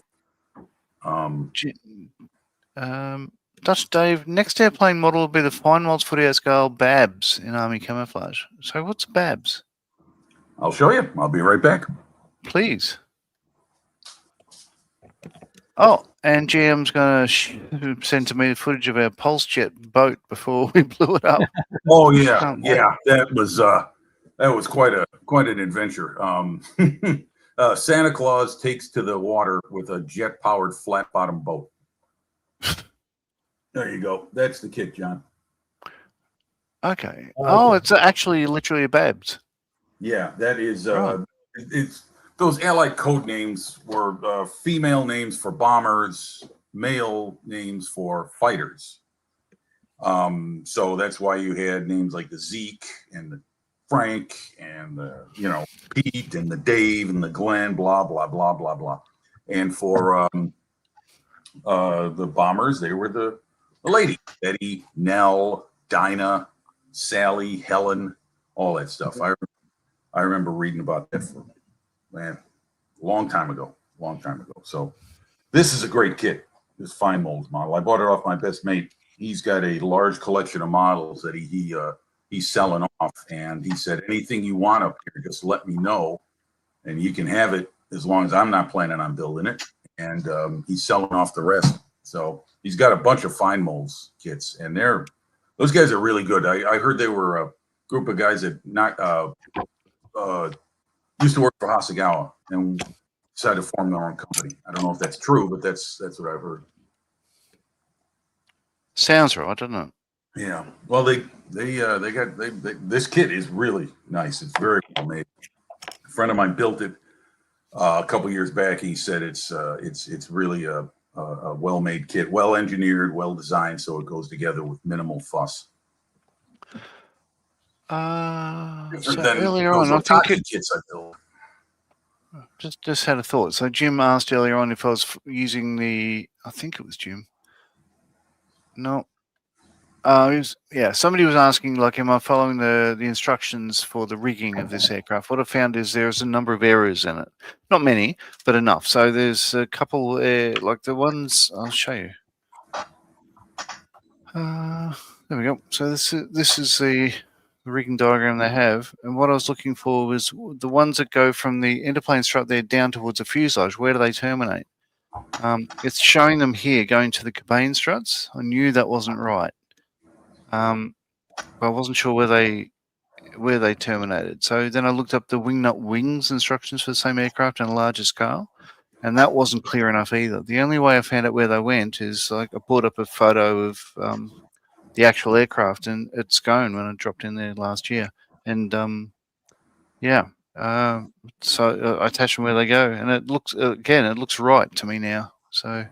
But I couldn't work out where they went. The reason I couldn't is because I hadn't had the undercarriage trapeze on. And, as such, I was missing the 2 attachment points. But it's all right now. It'll be all right on the night. I reckon I'll be finished this tonight after the stream. I reckon it'll be done probably in about half an hour. Oh. We'll see. Maybe I'll just leave it till tomorrow. Don't rush. I've got a ways to go on this Spitfire. Yeah.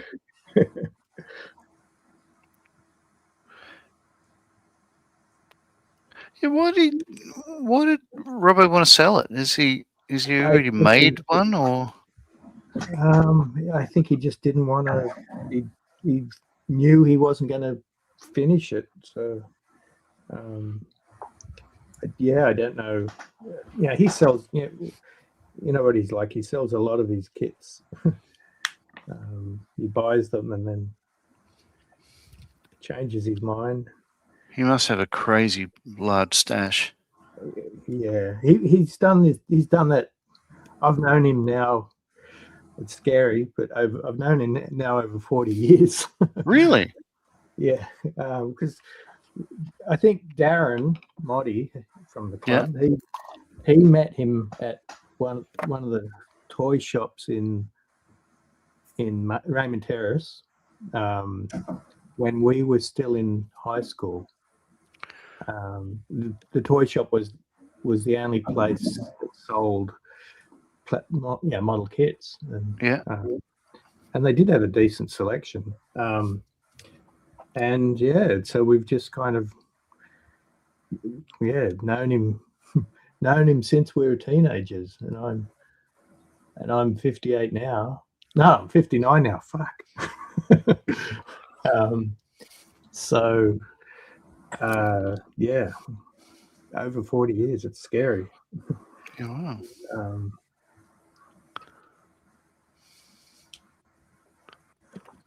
No, because I'm very much this is my, I think, 7th year that we've lived here. Okay. Yep. So I've spent most of the time at other RAF bases and stuff like that. When I rocked up here, I remember, is there a model club? Yeah, meets at at Hexham. Okay. Where's that? Yeah. I had no idea. Yeah, I think I went to the very first inaugural meeting, but then the next couple of days later, I was flying out to the UK for the working holiday. So I never really went back for a long time. So we met at someone's house in Woodville. So we have a choice now. It's 2 hours. I can keep going with this. Have you got anywhere you need to be, Ian or Jim? Well, it's up to you guys. You guys are the one going into the night. It's 8 o'clock in the morning here, so I'm fine. Yeah. It's 11 p.m. here, so it's earlier with my, I've been good lately, going to bed at decent times and stuff like that. But no, I've got a couple of rigging lines to go, and I'd like to finish them anyway, regardless whether I'm on stream or not. So, yeah, I'm going to stick around. But if you guys want to drop out, you could just drop out anytime. No offense, it'll be fine. Yeah. But I'm going to keep going here for a bit. I'm going to reload on my coffee, then I'll be right back. Right-ho. In the meantime, you can see me as I looked 11 years ago. Oh, no. Oh, wow. That's nondescript. I'm bald all over, yeah. No, what the hell happened to the photograph? I don't know. Maybe. Oh, I know. I'm live streaming through StreamYard.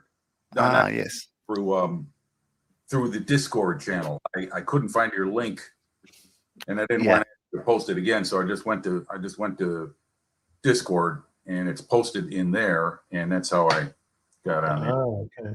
I guess it isn't, the smiling face image I have is not available via this. Anyway, whatever. I'll be right back. Sure. What's interesting, Ian, as a part of I jumped in after Models for Heroes stream the other day. Scott's Models down in Tassie was live, and I just dropped into his stream. And Okay. it had a full house. There's like, I think, 8 people on the screen for a time and all that sort of stuff. But Paul Price, one of the Aussie modelers, was drinking bourbon, I think, from 7 p.m. and it got to about 11 p.m. and he was slurring his words and all that sort of stuff. By the end of it, they cut to him to say, "Hey, what have you achieved in the last couple of hours?" And basically, he was just like, trying. His eyes were rolling at the back of his head and stuff like that. He didn't say a word. He was just like, "Oh, okay, righto." He was well cut. He did his best Barnaby Joyce impression. Yeah. Oh, Barnaby. Barnaby Joyce, Tiff, is a politician in Australia. One we like to take the piss out of. Not literally, because that's yucky.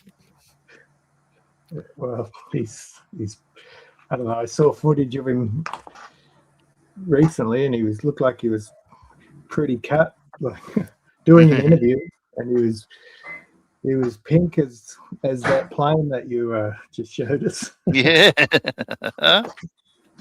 Nice.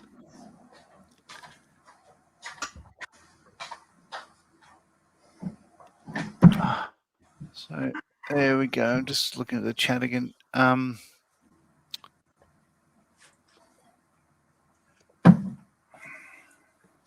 Oh, okay. So you're talking about the wheelchair and the pulse jets. Julian saying that's why I suggested stacking vertically in the center. Can't swing then. Mind you, the boom is still an issue.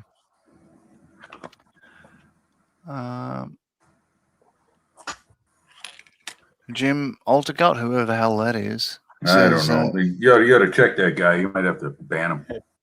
Block him. Yeah. He built a 48 scale Hasegawa Jill, a big model. Dutch Dave, that's a good price. Quality kind of looks like Hasegawa in some ways when you're looking at the sprues. GM says his 72nd scale, mid 80s mold, and thrust line is too high. The boat will nose over the boat.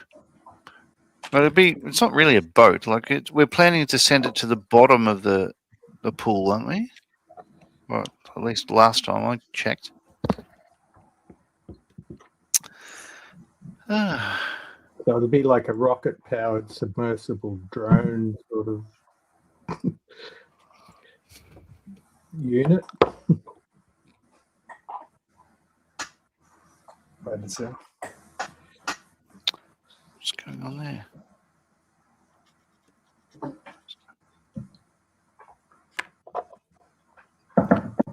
So just about, as I said, coming up the home stretch with this. But I've really enjoyed this kit, apart from like throwing out bits of it before it was finished. Did you secure the wings the way you wanted to? I mean, I remember talking about how it was kind of a fragile attachment point for him. It's still very fragile. As you see it, like it's no real hard connection point. The fuselage is that is odd. You're right. It's almost like the fuselage is supported above it is supported above the wings. Yeah. But once you put these on, I mean, it's all quite solid. Like what I had to do is take care, Gino. Gino's checking out, so take care, Gino. Oh, sweet.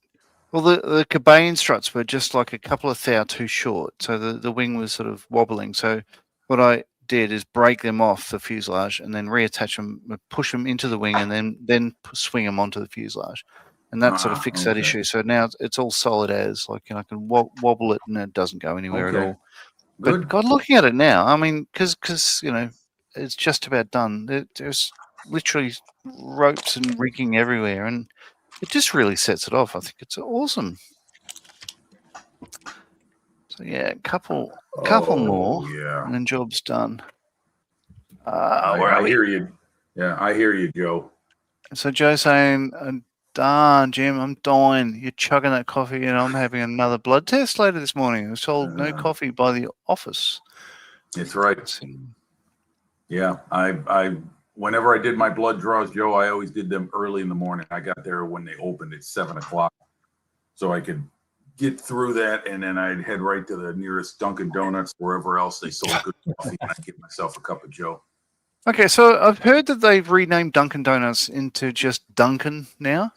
Right. Yes, but do that's people true. still refer to it as Dunkin' Donuts because it's always been that? Randomly. Yeah, randomly. I mean, I do. It's just like, I mean, as long as I've known Dunkin' Donuts, it's Dunkin' Donuts. It's.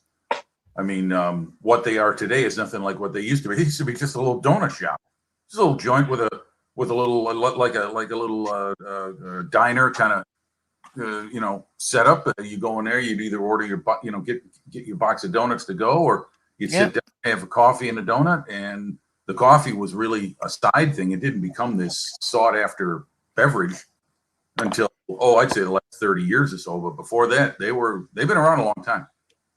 Yeah. From what I understand, I mean, I remember going there with my mom and dad on Sunday mornings to get donuts for the, family breakfast. We'd have the Sunday newspaper, sit around. Mom would make bacon and eggs, and everybody get a donut and something to munch on after breakfast. I mean, something to sip. I had milk. Dad always had coffee, but 8 years old. I mean, when you're 8 years old, do you drink coffee? I know I didn't. I tried it one time and I hated it.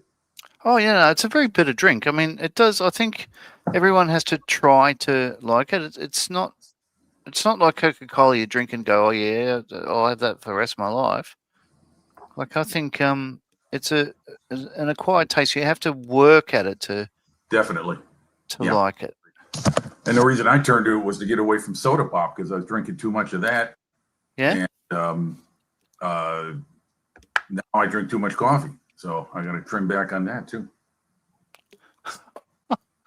One addiction to another. Oh, Julian's saying he doesn't give blood anymore. Too many questions. Whose is it? Where's it from? Why is it in a bucket? Why is it in a bucket? It's funny. Yeah. It's just like that the genealogy show. It's fun, a fantastic series. Who Do You Think You Are? I reckon if I was going to be on that, they'd call it "What Do You Think You're Doing?" Could be, yeah. But I think the reason Joe is going cold turkey for the moment is that he's having a blood test, and I know how that is. You're supposed to be totally clean of anything for 12 hours. And once you get that done, you're wide open to do whatever you want. So, But, that's it. 12-hour pre-test fast that you got to do. And it's not so bad for the body, but, for your mind, which is jonesing for this stuff, it can be a problem. You're right. Yeah. So whenever I did, say, fasting bloods or whatever, say, for medical, then it's the only time I'd ever go to dinner, like the shop, and buy a pie. I just sit there with a coffee and a pie and just no rush to get back to work because, that's where the idiots are. Yeah. I know. I was just talking with somebody about that last night. I was like, well, maybe getting a part-time job might help, bringing a little money on the side. And I was thinking, but I don't miss working with people. That's the part of it. I like the payday, but I didn't so much like working with people. And I guess I'm getting a little tougher as I get older too. It's not something that I really am doing a whole lot, but my sister does dog sitting. She recommended that. She said, you could try that. That could bring in a little modest income for you. Julian said he saw a comedian who once said that there'd be a genealogy show for the elderly. Where do you think you are? Oh, I'm at Mom's house, of course. It's Sunday. I gotta get ready for church. That's funny.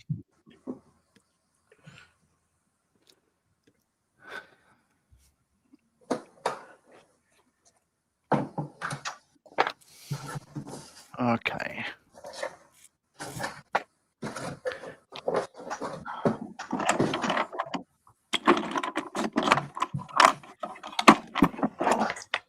I hate dealing with photo etch, shaving off the little nubs. Yeah. Because no matter how close you cut, you can never.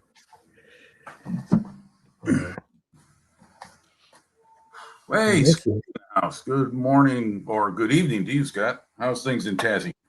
Hey, Hey, Scott, we're going to be here for another, well, probably hour or so. If you want to jump in, I can send you the link. Yeah, come on in. Did I hear right? Did you put one of the decks on your KG5 model backwards, Scott? Is that a malicious rumor with no truth to it, or did it actually happen?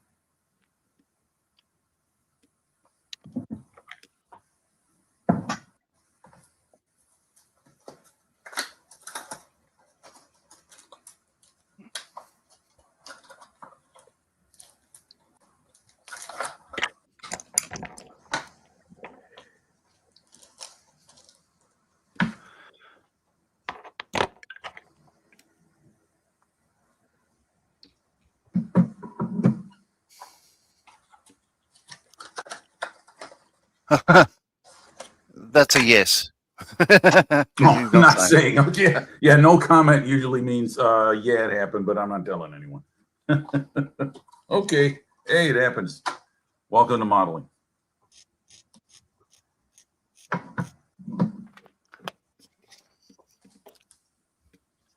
GM is saying, Julian, just giving a description of lake bottoms to warn you. It's not all fun. Well, it is, but it's annoying. Yeah, you never know what's living in one of those lakes in Australia, mate.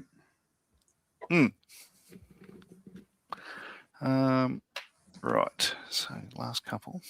So I sent Scott the link. If he wants to join, it's up to him, but he'd be more than welcome. Yeah, I don't know. He was. Let's see. Well, you guys are on the verge of Wednesday, so he might be working. Yeah. Oh, he said he was off Monday and Tuesday, I believe, but things might change. I don't know. He said he's on an on-call basis. Like if there's work, he goes in. Oh my. Oh my.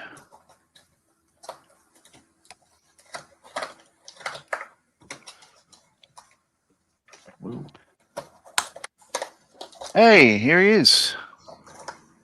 Hey, the man, the myth, the legend. G'day, Scott. How we all go? Good. So this is your, from memory, it's your Tamiya Prince George V, 1/350 King scale. George. Yeah. King Yeah. George. Of course, Yeah. it's not Prince. I'm thinking Okay. Prince Albert. That's a totally different thing. There is a sister ship, and I can't even think what it's called now. There were four of them in that series: King George Yeah. V, Prince of Wales, That's it, Prince of Wales. Duke of York, Mm-hmm. and Howe. Okay. Howe. I believe it was Duke of York. Can someone there help me in the audience? I think so. No, I think it was Duke of York. It wasn't Iron Duke. I think that was another ship. Yeah. But yeah, there were Although- four of them in that class. Yeah. Although I did play Duke, Iron Duke, in World of Warships. Oh, yeah. Hmm. I commented on Paul the other day earlier how cut he was at the end of the stream you did.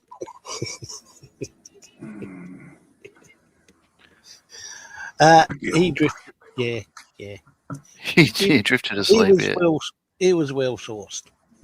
I think he was sourced before he joined. It's all right though. Yeah, that's what. Yeah, nobody was offended. So can someone help me out here with Australian lingo? What's a bunny yip? A bunyip. Bunyip. Well, I'm pronouncing it probably wrong, but you look into Yeah, it. no, bunyip. Think of a troll sort of thing. It's yeah, it's like a troll, I guess. It's a good way So- to, it's a good. Does it want to kill you? No. No, not really. I think they just Okay. want to. No, I think they just want to, like, Run Troll away. you? rod you, probably Maybe take they you just from wanna behind. control you, Yeah. No, just like they tend to hang out at like billabongs and stuff like that. So, like, if you didn't know, a billabong is like an oxbow lake. It's a bit that used to be part of the river, and then the river moves, and it's a little bit of water that's left over. and bunyips you generally hang around like bits of water holes and stuff like that.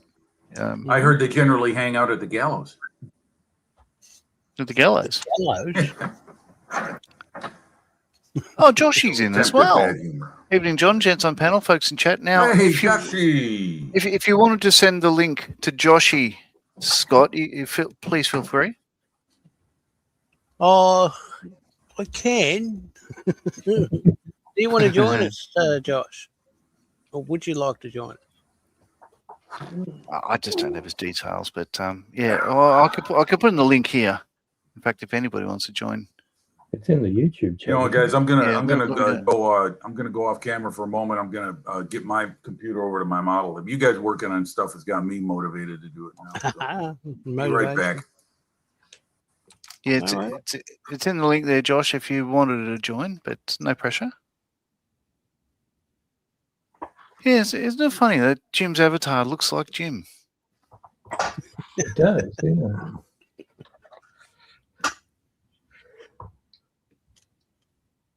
All right, so I need to trim a couple of these lines, and then I think it might be just about done. I need to go through and see what's. Oh, I need to put on the outer wing fences. Okay, it's just about.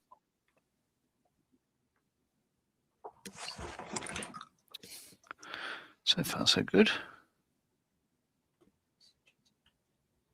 So you're working tomorrow, Scott? I am. But not until 8. Uh-huh.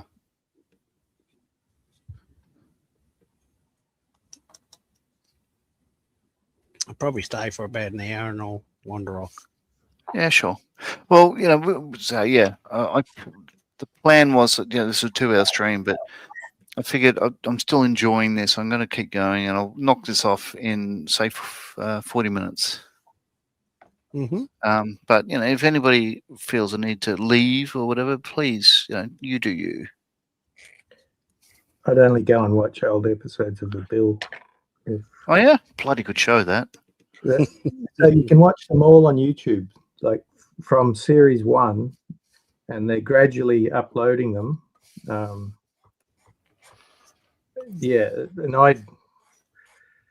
a lot of the ones I'm currently at, I think I've seen, but I didn't see a lot of the later years, which apparently were crap anyhow. Okay. But it's interesting watching them because the ones I'm up watching at the moment were made in 1994, and it's funny you see all these British actors that some of them have since gone on to become more famous, or in bigger roles in other British shows. Like there's one episode, Robert Carlyle popped up. If you know him. Name rings a bell. I just can't place a name. He was in the Full Monty. I don't know. I can't think of what else he was in. He's been in a lot of stuff. And then Alex Kingston popped up. She was River Song in Doctor Who. Oh yeah. She popped up and she was like 20 years old. Like a lot of them are just bit parts. But it is a good. It's so well written. Like each episode goes for like 25 minutes or 23 minutes, whatever, and they can fit in such a good storyline. Sometimes 2 storylines in 23 minutes. Like just so tightly written. That was a firm favourite with my late father and, of course, my mum. Awesome show.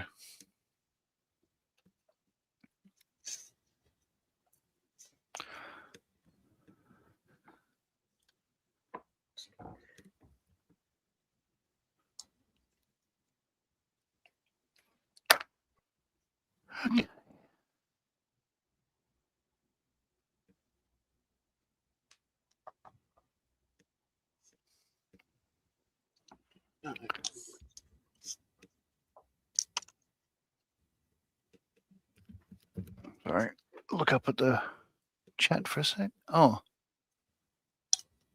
okay. I'm a bit behind. Yeah, Joe says time to head to the doctor's office in Covington, LA. Certainly not. Oh, which state is LA? Louisiana. Louisiana. Thank you. I'm a bit rusty when it comes to the abbreviations. I knew it wasn't Los Angeles, of course. No, where Joe lives. 48 miles away. Great stream. Take care. See you soon. Thank you, Joe. And cheers, John. Thanks for that. Apologies, though. Sorry, I'm just getting ready to head off to the shops. Need to grab something for dinner. Greg Mottram says, "Hey, John, first time to the live stream, having only just found you guys. Quick question. You've probably answered many times. What is the green you use for the biplane? I'm just starting the SE58. Okay, so the color I chose for this one is, let's see what they recommend. This is Edward.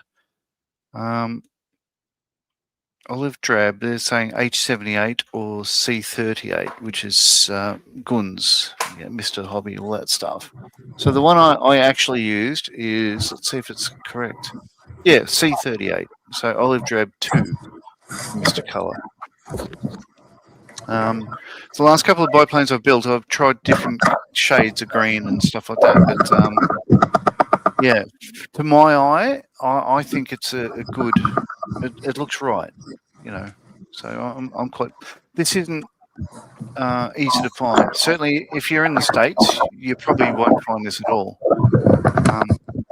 But because we're in like Southeast Asia, Australasia, like we tend to have more access to Japanese brands and stuff like that. So yeah, that's the color I chose. We got that Mr. Color here, John. I've got a lot of select in my collection.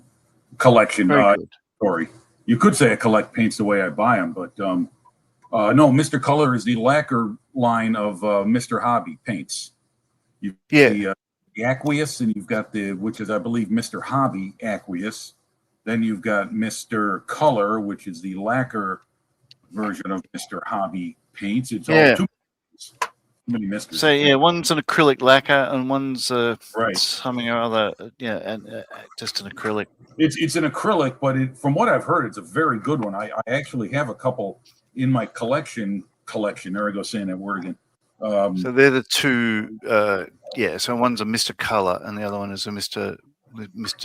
Hobby. As a matter of fact, let me show you an antique I got. I'll show you an old bottle of paints. In fact, is that the color I used? No, it's not. It's a medium sea grey. Really small print at the bottom there. No, and the grey I use for this one is the same range. It's literally like a neutral grey. It's I've got the Wings SE58 to build. Oh, you bastard!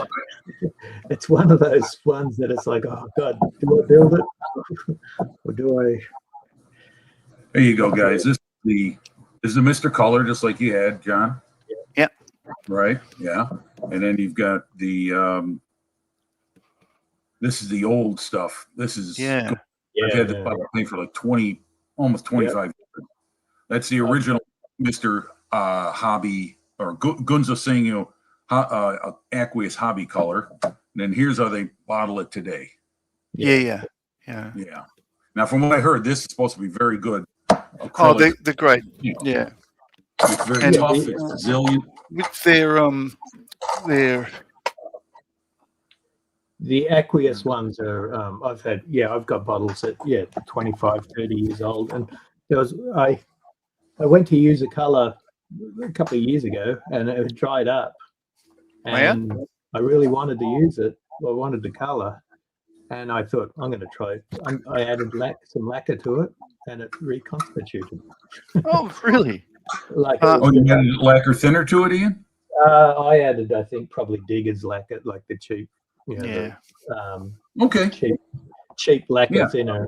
Right. Yeah, I've got this is what I buy at the hardware store.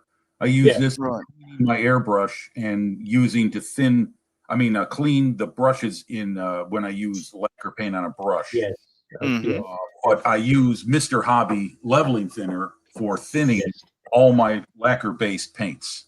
Yes. Yep. It's including this stuff is really Tamiya good, XF but line. this is very hard to find because there's certain podcasts refer to this as unicorn tears because it works with almost every brand of paint. Yes, it does. And yes, it does a does. really nice job. It's really hard to find, certainly in Australia. If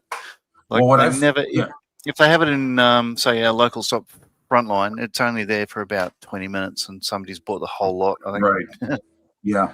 What I found is that lacquer thinner, there's different paints and, you put them through your airbrush and then there's clears, like varnishes you get. Some, the VMS stuff is supposed to be very, very good. But I've also heard it can be a wee problem to clean out your airbrush with it.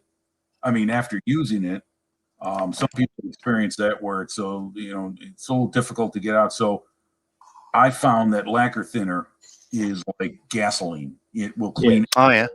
So when in doubt, I just I clean out the airbrush as best I can. If it's still stubbornly staying, I put some lacquer thinner in there, blast it through, take it apart, clean it with more lacquer thinner, and it's good to go.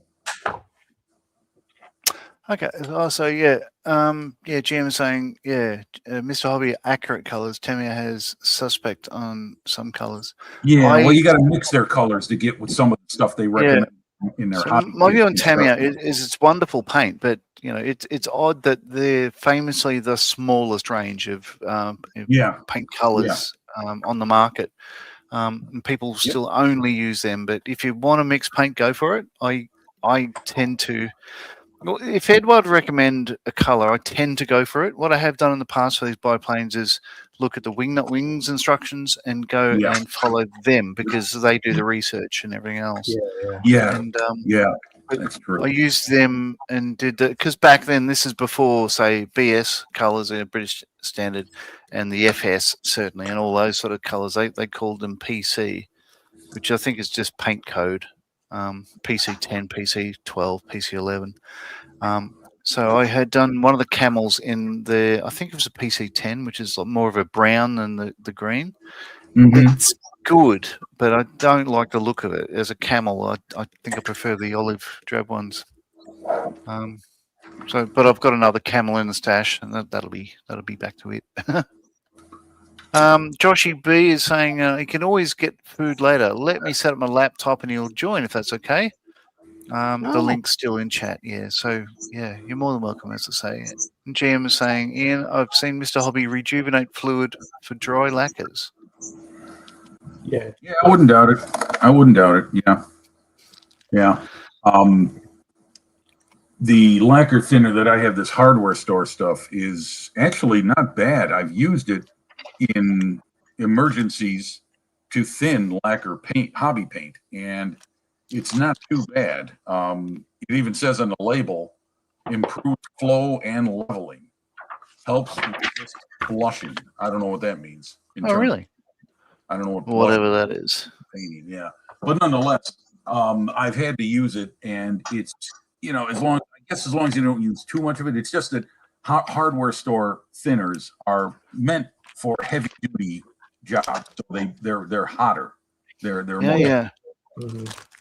The Mr. Hobby leveling thinner, I would guess, I'm no chemist, but I'm guessing that's a efficient thinner and it's specifically engineered for model paint. I'm sure you guys remember, no one ever used lacquer paints back then because lacquer attacked polystyrene. That's why you didn't use it. Yeah. So I'm guessing somebody somewhere along the way, some chemist said, hey, we could make this work if we just alter the recipe a little bit. And look, it won't attack polystyrene if we remove one chemical or maybe neutralize it with another one. I don't know. That's a bunch of guys and ladies in white coats in, very clean laboratories doing their experiments. So, but I'm guessing that's what happened because lacquer paint I love it. I use it for all my exterior colors. I use my model color and my water-based acrylics for detail painting and figure painting. Yes, same, pretty much the same, exactly the same. Yeah. I've tried to use model color for airbrushing, and it does work once you thin it enough, but the stuff is thicker than crude oil. Yeah, so Jim is saying he spent the afternoon listing Mr. Hobby colors for all my Japanese aircraft. Numbers are spot on. Yeah, they do have a very thorough line of Japanese aircraft colors. He's right. Yeah.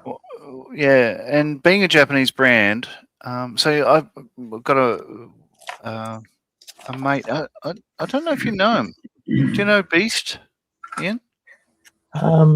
Chris Priestley. Name's really familiar. Well, yeah, I don't know why he doesn't join in the club, but he's an excellent modeler. So I'm good mates with him. He's another volunteer at Spider World. So talking to him, what he's saying is like, we're talking about zeros and stuff. He's saying if you're going to build a zero, he said Tamiya, go for the Tamiya paint. They have, and I think he's right. Like it's a Japanese aircraft and a Japanese model company and a Japanese paint range and stuff. You'd think that they'd be able to rock up, have a look at a zero, look at the paint chips, and make the color exactly right. Because why would they, if they're going to make a zero color, deviate from what they actually were? Yeah. Looking at that, I mean, the three colors that SMS have for zeros, I'm going to be using them just because.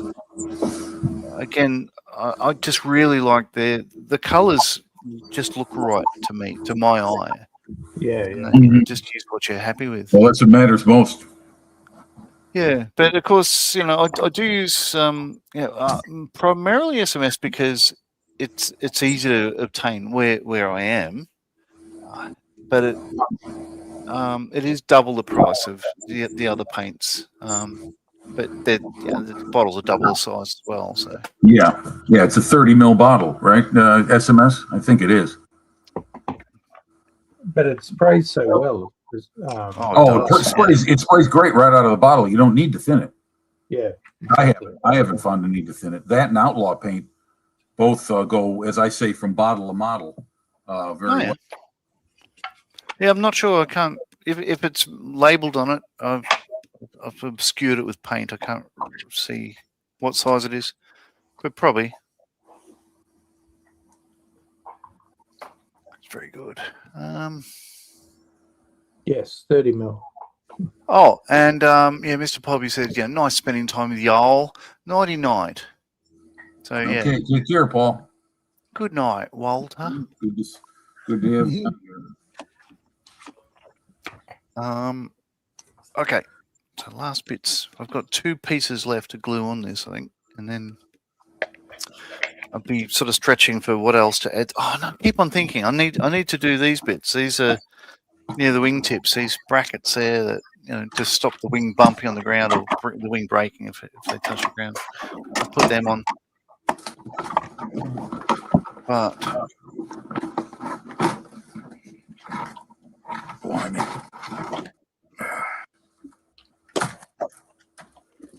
these last 2 bits. So one of these is going to be a bugger. So this piece here is a periscope for the pilot to aim to take a pot shot. But looking at the instructions, it doesn't really say whether it's in the top or the bottom of the wing. It does go underneath the wing, but you couldn't tell with this here because it says that bit there, in the middle of the wing. Yeah, it's like this, and you can't really tell if that's the upper surface or the lower surface, and it doesn't say, but it's the lower surface of the top wing. So I need to try to get in there with that without getting glue everywhere. So let's see how that goes.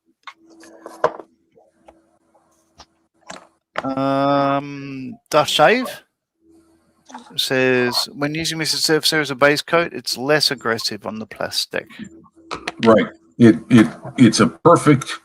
For me, I prime all my models, and I prime it in the lacquer, Mr. Surfacer, 1500 black and 1000 mahogany or 1000 gray, depending on what I'm doing. But it bites into the plastic just enough that anything you put on top of that primer will stick to it and stick to it very well. That's my experience. Again, everything I'm telling you, folks, is just what I've done. I'm not saying this is the law. I'm just telling you. Just listening to your wax lyrical, it reminds me how wonderful this hobby is. Yeah, it is. You're right. You everyone has different levels of, I don't know, success, I guess you want to say, trying something out, and it doesn't work for them, but it does work for someone else. No one's wrong. It's just that, you know, you stick with what works for you. Exactly. What do you thin the Mr. Surfacer with, Jim? When I'm spraying it in the airbrush, I thin it with the leveling thinner.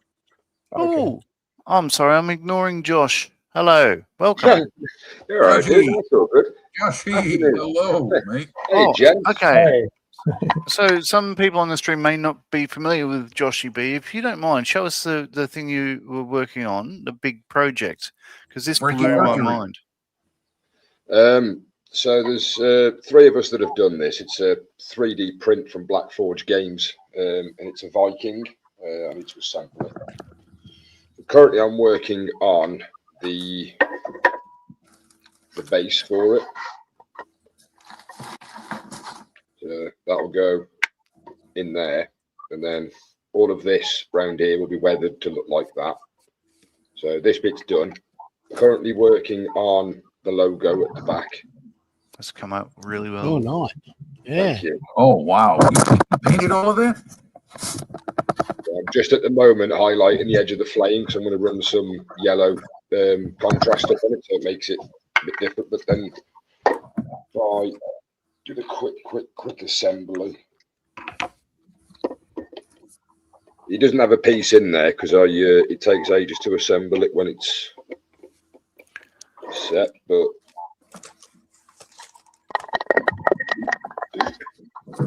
how about you can see that. I've nicknamed it Marcus. In his younger days. This is what I've been currently doing. Yeah, that's stunning.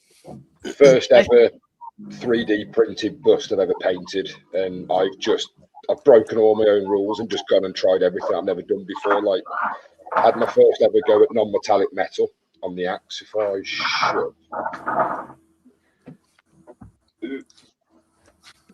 that's better. I need to go over that again with another wash, but I had to go at non-metallic metal. What else have I done? Tried freehand tattoo work. Wow. And now I'm just seem to be torturing myself by doing lots of little things. I like the back of it as well. But yeah, I'm going to be if anybody's coming to Telford this year, you'll see this because I'm hoping to enter it. Decent size as well. Looks like no kilt. Yeah, no, it's amazing. I think you're doing wonderful. Thank you. There is supposed to be a piece that goes there, which is that. But I haven't put it in there yet because if I put that in, I can risk snapping bits off with it. So I need to wait until I finish just painting it and assembling it first before it goes. But yeah, he's getting there. I need to finish it by next week. By next week? Yeah. Why have you set yourself a deadline? The modelling group that I'm in, they've got an open competition next Wednesday. So I hope to go entering that. James says the Hagrid's kilt is an optional extra. Yes. We've all seen that YouTube video. Or maybe it's just me. Maybe it's the OnlyFans thing. I don't know. Scott's basement, isn't it? I don't think many people here know about my basement. Oh, right. Okay. Well, basement tours are on offer. It puts lotion on its skin. Is that where you have that spider canopy bed? Spider canopy bed. Yeah, you got. Is it you? Maybe get it wrong with something. Maybe mix up with someone else. Bed with a Must be. canopy frame on it. It's a big black spider. Oh yeah, that'll be Scott's. Yeah, it was. There was a few photos circulated. Oh, did they? Oh. You saw him.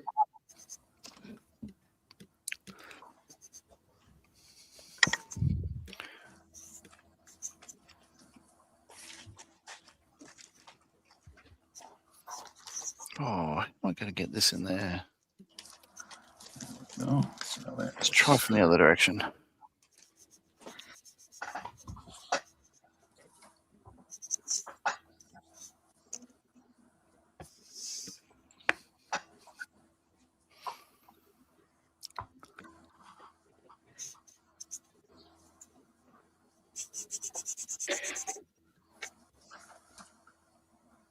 As you've just seen them, when I was trying to focus the camera, I kind of regret moving the workbench into the window because the sun happens to hit directly through it. Yeah? It's good in the summer for the sunlight, but... Oh, wait a minute. You actually have sunlight in the UK there, Johnson? Yeah, we have to pay tax on it now, obviously, because, you know... Yeah, I'll tell you what, today we are going to have an abundant amount of sunshine here. It's going to be way warmer than usual. Nice. Really? Up around 20, 22 Celsius. This time of year, I think, yeah, the weather's beautiful here at the moment as well. So I'm quite loving this time of year. Autumn has always been my favorite. It's still fairly warm down here. Yeah? So much so we had a bushfire down near Lonnie Airport yesterday. Really? Caused a bit of commotion. Yeah, I bet. It's all right, Scott. You'll know what cold feels like when you come over in November and you have a British winter-ish. Yes. The van has heaters, just saying. Yeah, the van does, but, you know... Go visit Jim in January, then you'll know what cold is. Yeah. Yeah, it's just my sister and brother-in-law, of course, lived in the UK. Well, not of course, but they lived in the UK for a couple of years. Like he had a posting to Australia House. He was one of the military. It's adjutant and attaché to the governor. Yeah. Governor, you know what I mean? The consulate general. Yeah, yeah. And yeah, look, they lived in Putney. Okay. And of course, we dropped in there because that's what you do. But you know, we were just walking back from the pub, and I'm just like, my God, there's so much, like, yeah, it's moss and stuff. There's a bridge that crossed over a railway line, and she was saying, yeah, the thing is, like, she said that, you know, it's like in Australia, like, well, we don't have like that much moss and lichen, but you know, that sort of stuff. But she said like stonework would, you know, some of it would not see sun. Like the sun wouldn't hit it for a few months of the year and stuff. Yeah. So, you know, things just stay cold and wet and stuff. It's just not what we're used to here. But they loved it, of course, because, you know, why wouldn't you? It's London. We do experience all various types of weather here over the stages of the year. We do get a little bit as well. It just depends on how much and when.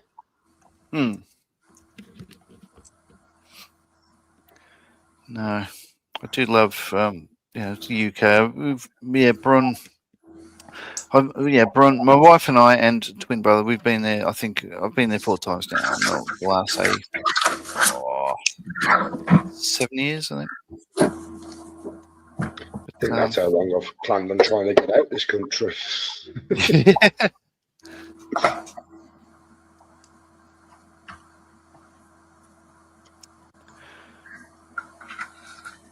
I think, you know, my view is people are probably going to complain wherever they are and not realize how good they've got it. Like, you know, this is as you know, like MAGA, like Make America Great Again.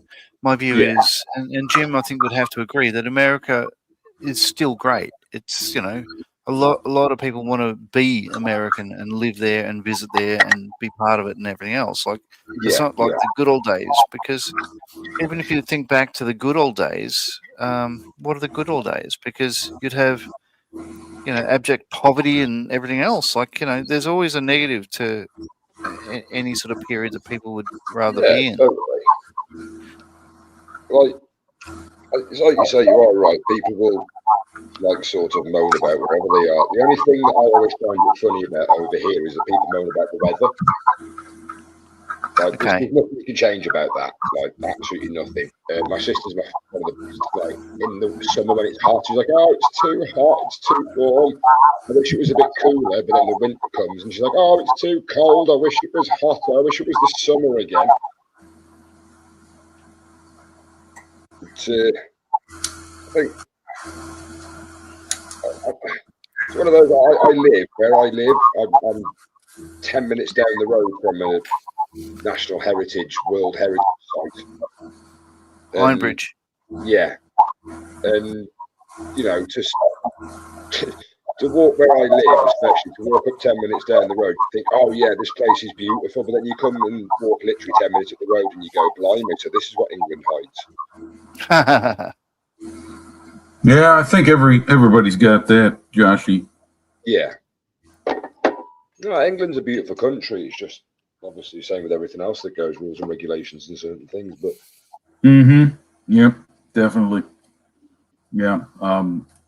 Yeah, getting back to what you said, John. Yeah, there is a lot to I'm an American. I'm proud to be an American. I don't align myself with what's going on in Washington, D.C. or the people that support that. That is not me whatsoever. I didn't plan on my, post 60 years living in a country where the government is working against the people instead of for the people. But here we are. Seems that way. Yeah. And the abolishment of the middle class is rapidly disappearing. It's either you have it or you don't. And it's capitalism imbalanced, is what it is. Actually, yeah, I reckon system, but you've hit the nail on the head there. It's just out of balance here. It's not. Doesn't look like it's going to be going in any other direction anytime soon. No matter who's in the White House. I mean, the problems we have in the economy are not new to this administration. It's been, forget it. I'm going to start airing my liver. Oh no. I'm not hiding or ashamed of my heritage or where I'm from. It's just what should you be? Now is not representative of what I believe in. It's all right, because I can understand someone from Canada. I can understand someone from Canada having hard feelings, because I'll tell you what, they didn't have anything to do with this acrimony that's going on between Washington. Let's keep it where it is, Washington, D.C. and the country of Canada. Suddenly they're to be mistrusted or the enemy or whatever perverted perception they've got of them. It's ridiculous. Yeah. So my view is the world, I think, well, certainly America would be better if they just turned off Donald's Wi-Fi overnight, because all the madness comes out at night. Yeah. Like he's a flog. I think he's an odious cretin. But the tweets, you don't, statesmanship is not tweets. No, he's not a statesman. He's a man with too much money who's an angry, bitter, vindictive, rich man who is getting older and is, it's pure ambition.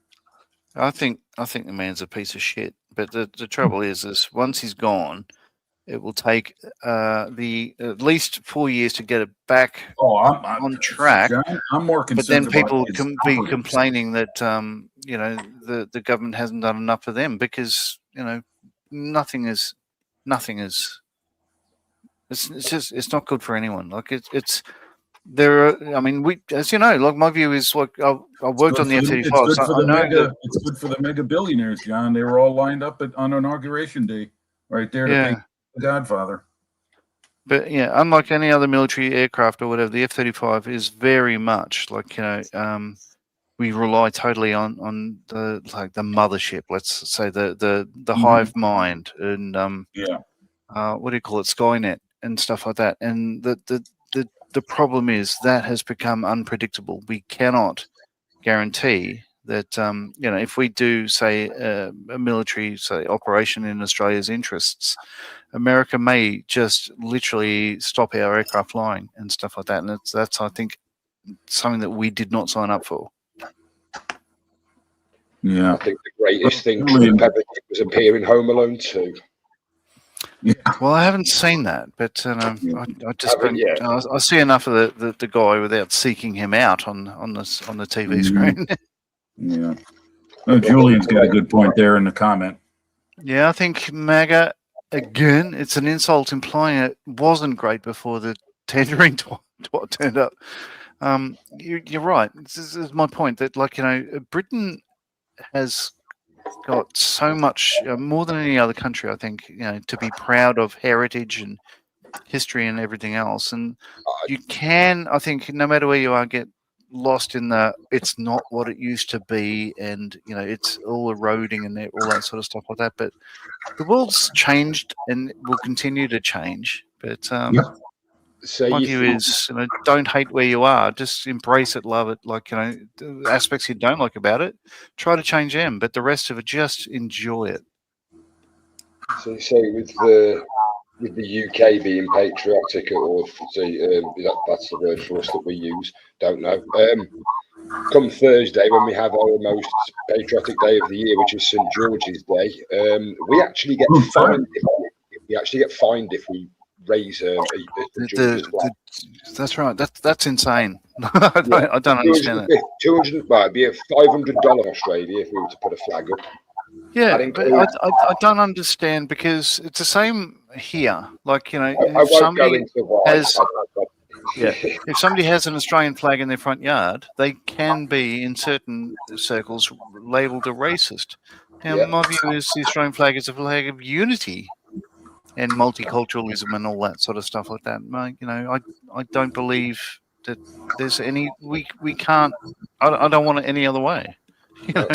We're happy to stay part of the Commonwealth of Nations and everything else, because it's the opposite of America. We didn't go to war to fight for independence. It's like Canada. We chose to stick around because of, you gave us a leg up, and we've continued to sort of grow based on that. The council will be making a lot of money on Thursday with all the flags up on the UK, because I can guarantee this year there'll be a lot more up in the windows than there ever was before. People will just do it in sheer protest.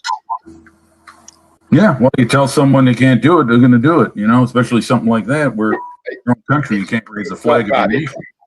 Yeah, that's like our heritage. You know what I mean? Go back 1,000 years until the Templars, that they couldn't wear it, you know what I mean? It's St George's flag. Yeah. Yeah, that's a bit crazy. I don't get that. We live in. So I reckon I'm gonna call this model complete. I'm trying to. Oh no, yeah. So I've got one thing left, and I've mentioned before, just putting on the things to stop the wings from hitting the ground and everything else. But let's say that's done. So, finished. All right, looks great. Yay! You need a sound bite. Yeah. Well, I should fly it around and it'll. But there we go. But it's come up. It's come up really well. I think it's a beautiful kit. And the bombs underneath and yada yada yada yada. But there we go. So hooray! You got to have one of them flying towards King Kong now on the top of Empire State Building. Not wrong. No, if it'd be a British King Kong, he'd be on top of Big Ben. He'd probably be the same size as Big Ben.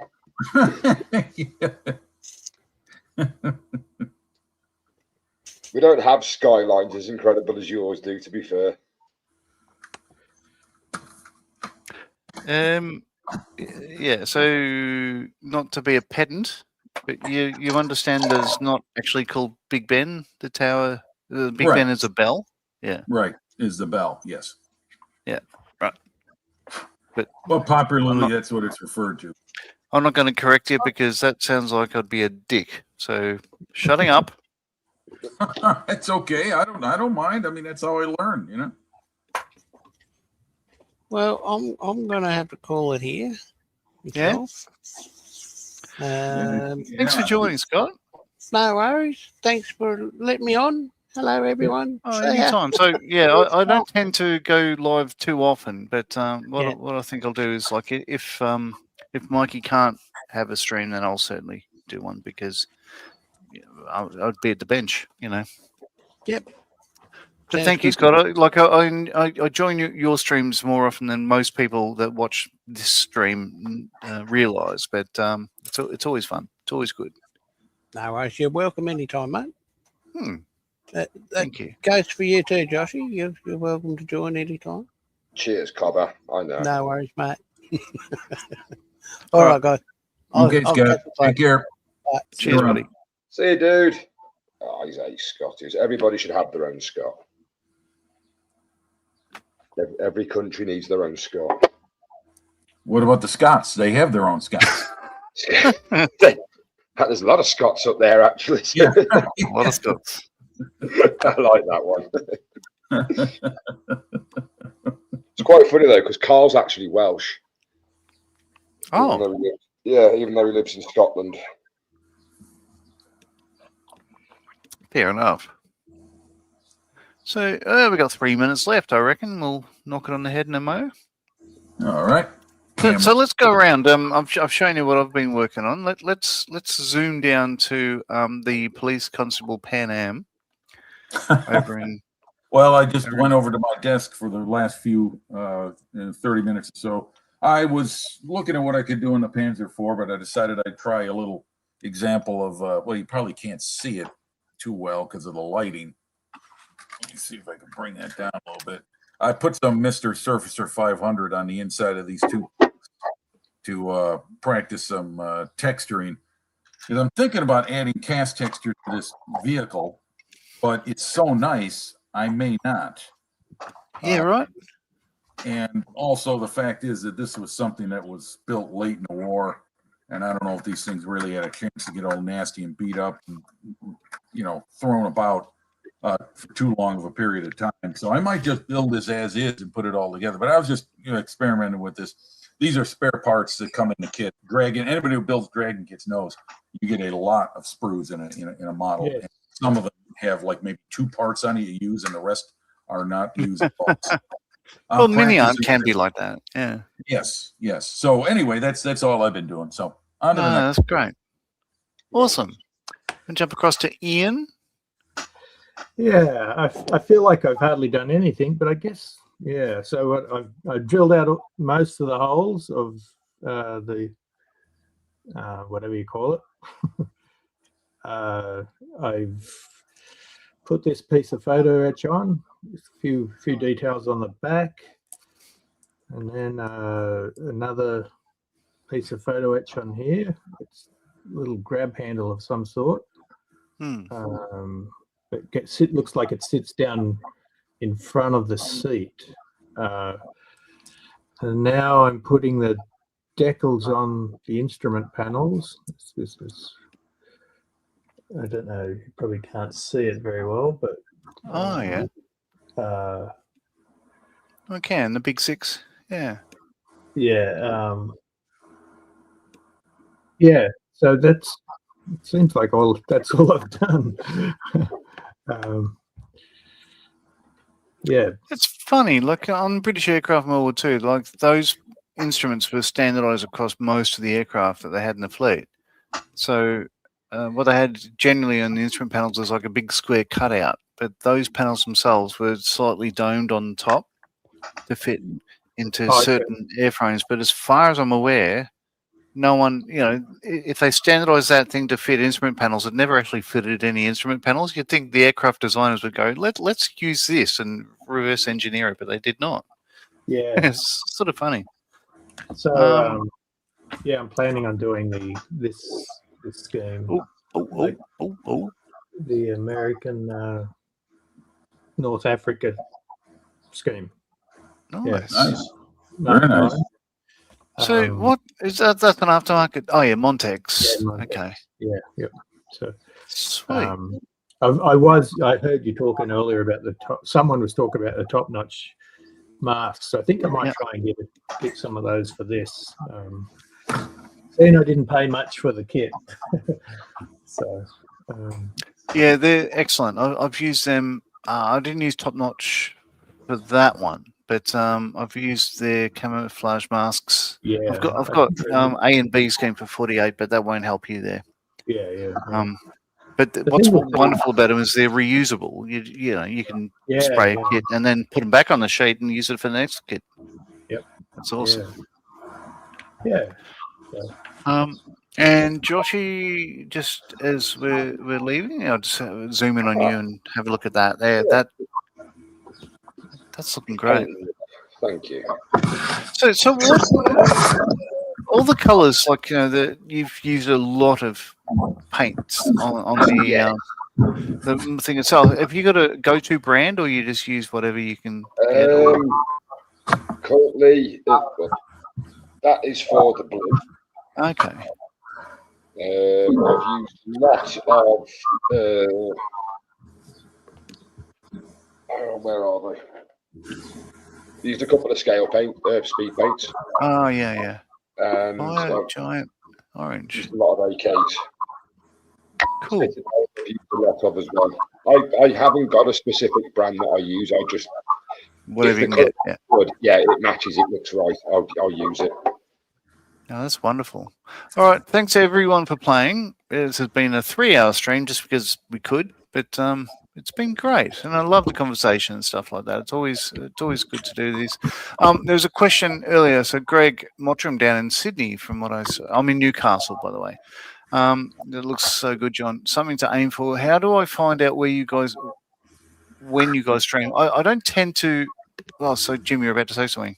I was going to say just like and subscribe to John's channel. Go to the notifications and click the bell. Make sure you got the top one on there, all, and you'll get your notifications when John posts video or goes live. So the deal is I don't tend to do too many live streams myself of just building at the bench and stuff like that. I have a good friend Mikey in the UK, so Bearded Veteran Creates on YouTube. I tend to be on his channel a lot, 4 nights a week, really. Nights my time, noon his time, and we're doing different builds.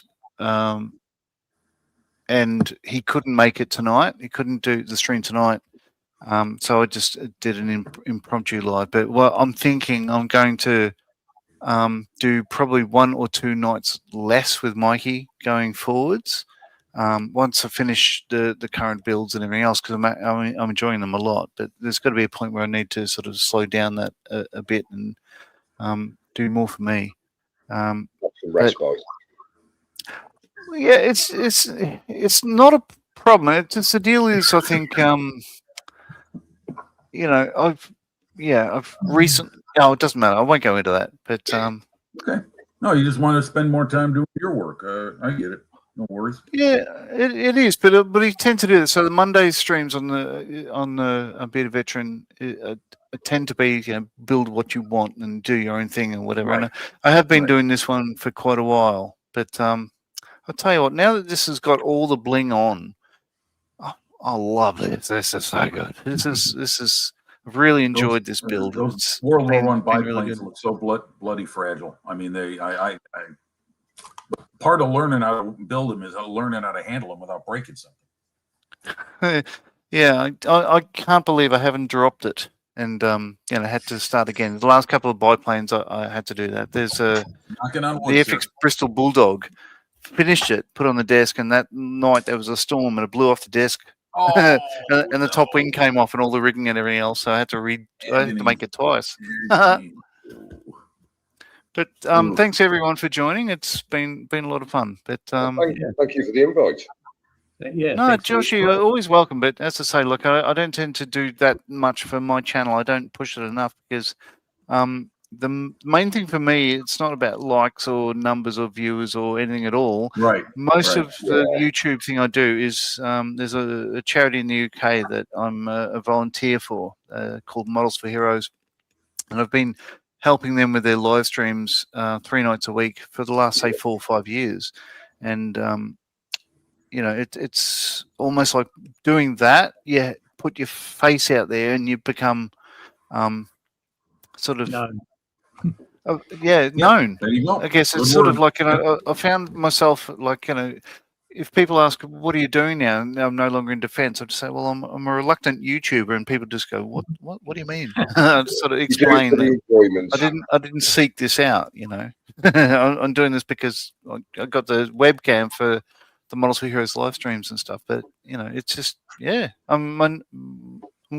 name's out there. I'm not. I don't think I'm. Yeah, like I'm not aiming to get the viewer numbers and all that sort of stuff like that because I'm on YouTube for other reasons and it's for other people, if that makes sense. But it's all a Yeah. bit Yeah. hard to. Well, And I I'll shouldn't tell be you what. explaining this, you know. Yeah, Pretty I'll tell you soon what. people You are gonna can be spend. fanboying over you. I'm sorry. I'm sorry. Go ahead, Ian. Go ahead. Pretty soon people are going to be fanboying over you, John. You've met me, and you're not fanboying. No, I'm saying other people will be fanboying. Like, Oh no, over- let's hope not. yeah, when Well, they meet you. yeah. What I'm in agreement with is that how you do your channel is how I would do mine. It's the same thing. I'm just here to post some things. If you want to watch it, you're welcome to. You got questions, comments, please post them. But I'm not here for numbers. I'm not here for income. Yeah. I'm not here for monetizing. I'm not here to play these silly games with YouTube about what's proper and what's not. So This is what I do it for, because 2 of you in Australia and 1 of you's in America. I'm stuck in the middle. There's no way we'd have met without this. exactly. So Yeah, good point, Jesse. Exactly. You're right. You're right. Sociability aspect I'm in it for, and I enjoy painting now as well. Yeah. It's all good. So I'll knock it on the head there. But thank you everyone for joining, for sticking around, and you know, I've really enjoyed this, and we'll do it again sometime. Well, Hey, thanks yeah. for posting, John. Thanks for being out here, and thanks for having me in. Good to No talk. worries at all. Yeah, same. Bye, all. Bye. See you there. Bye bye. See you, folks.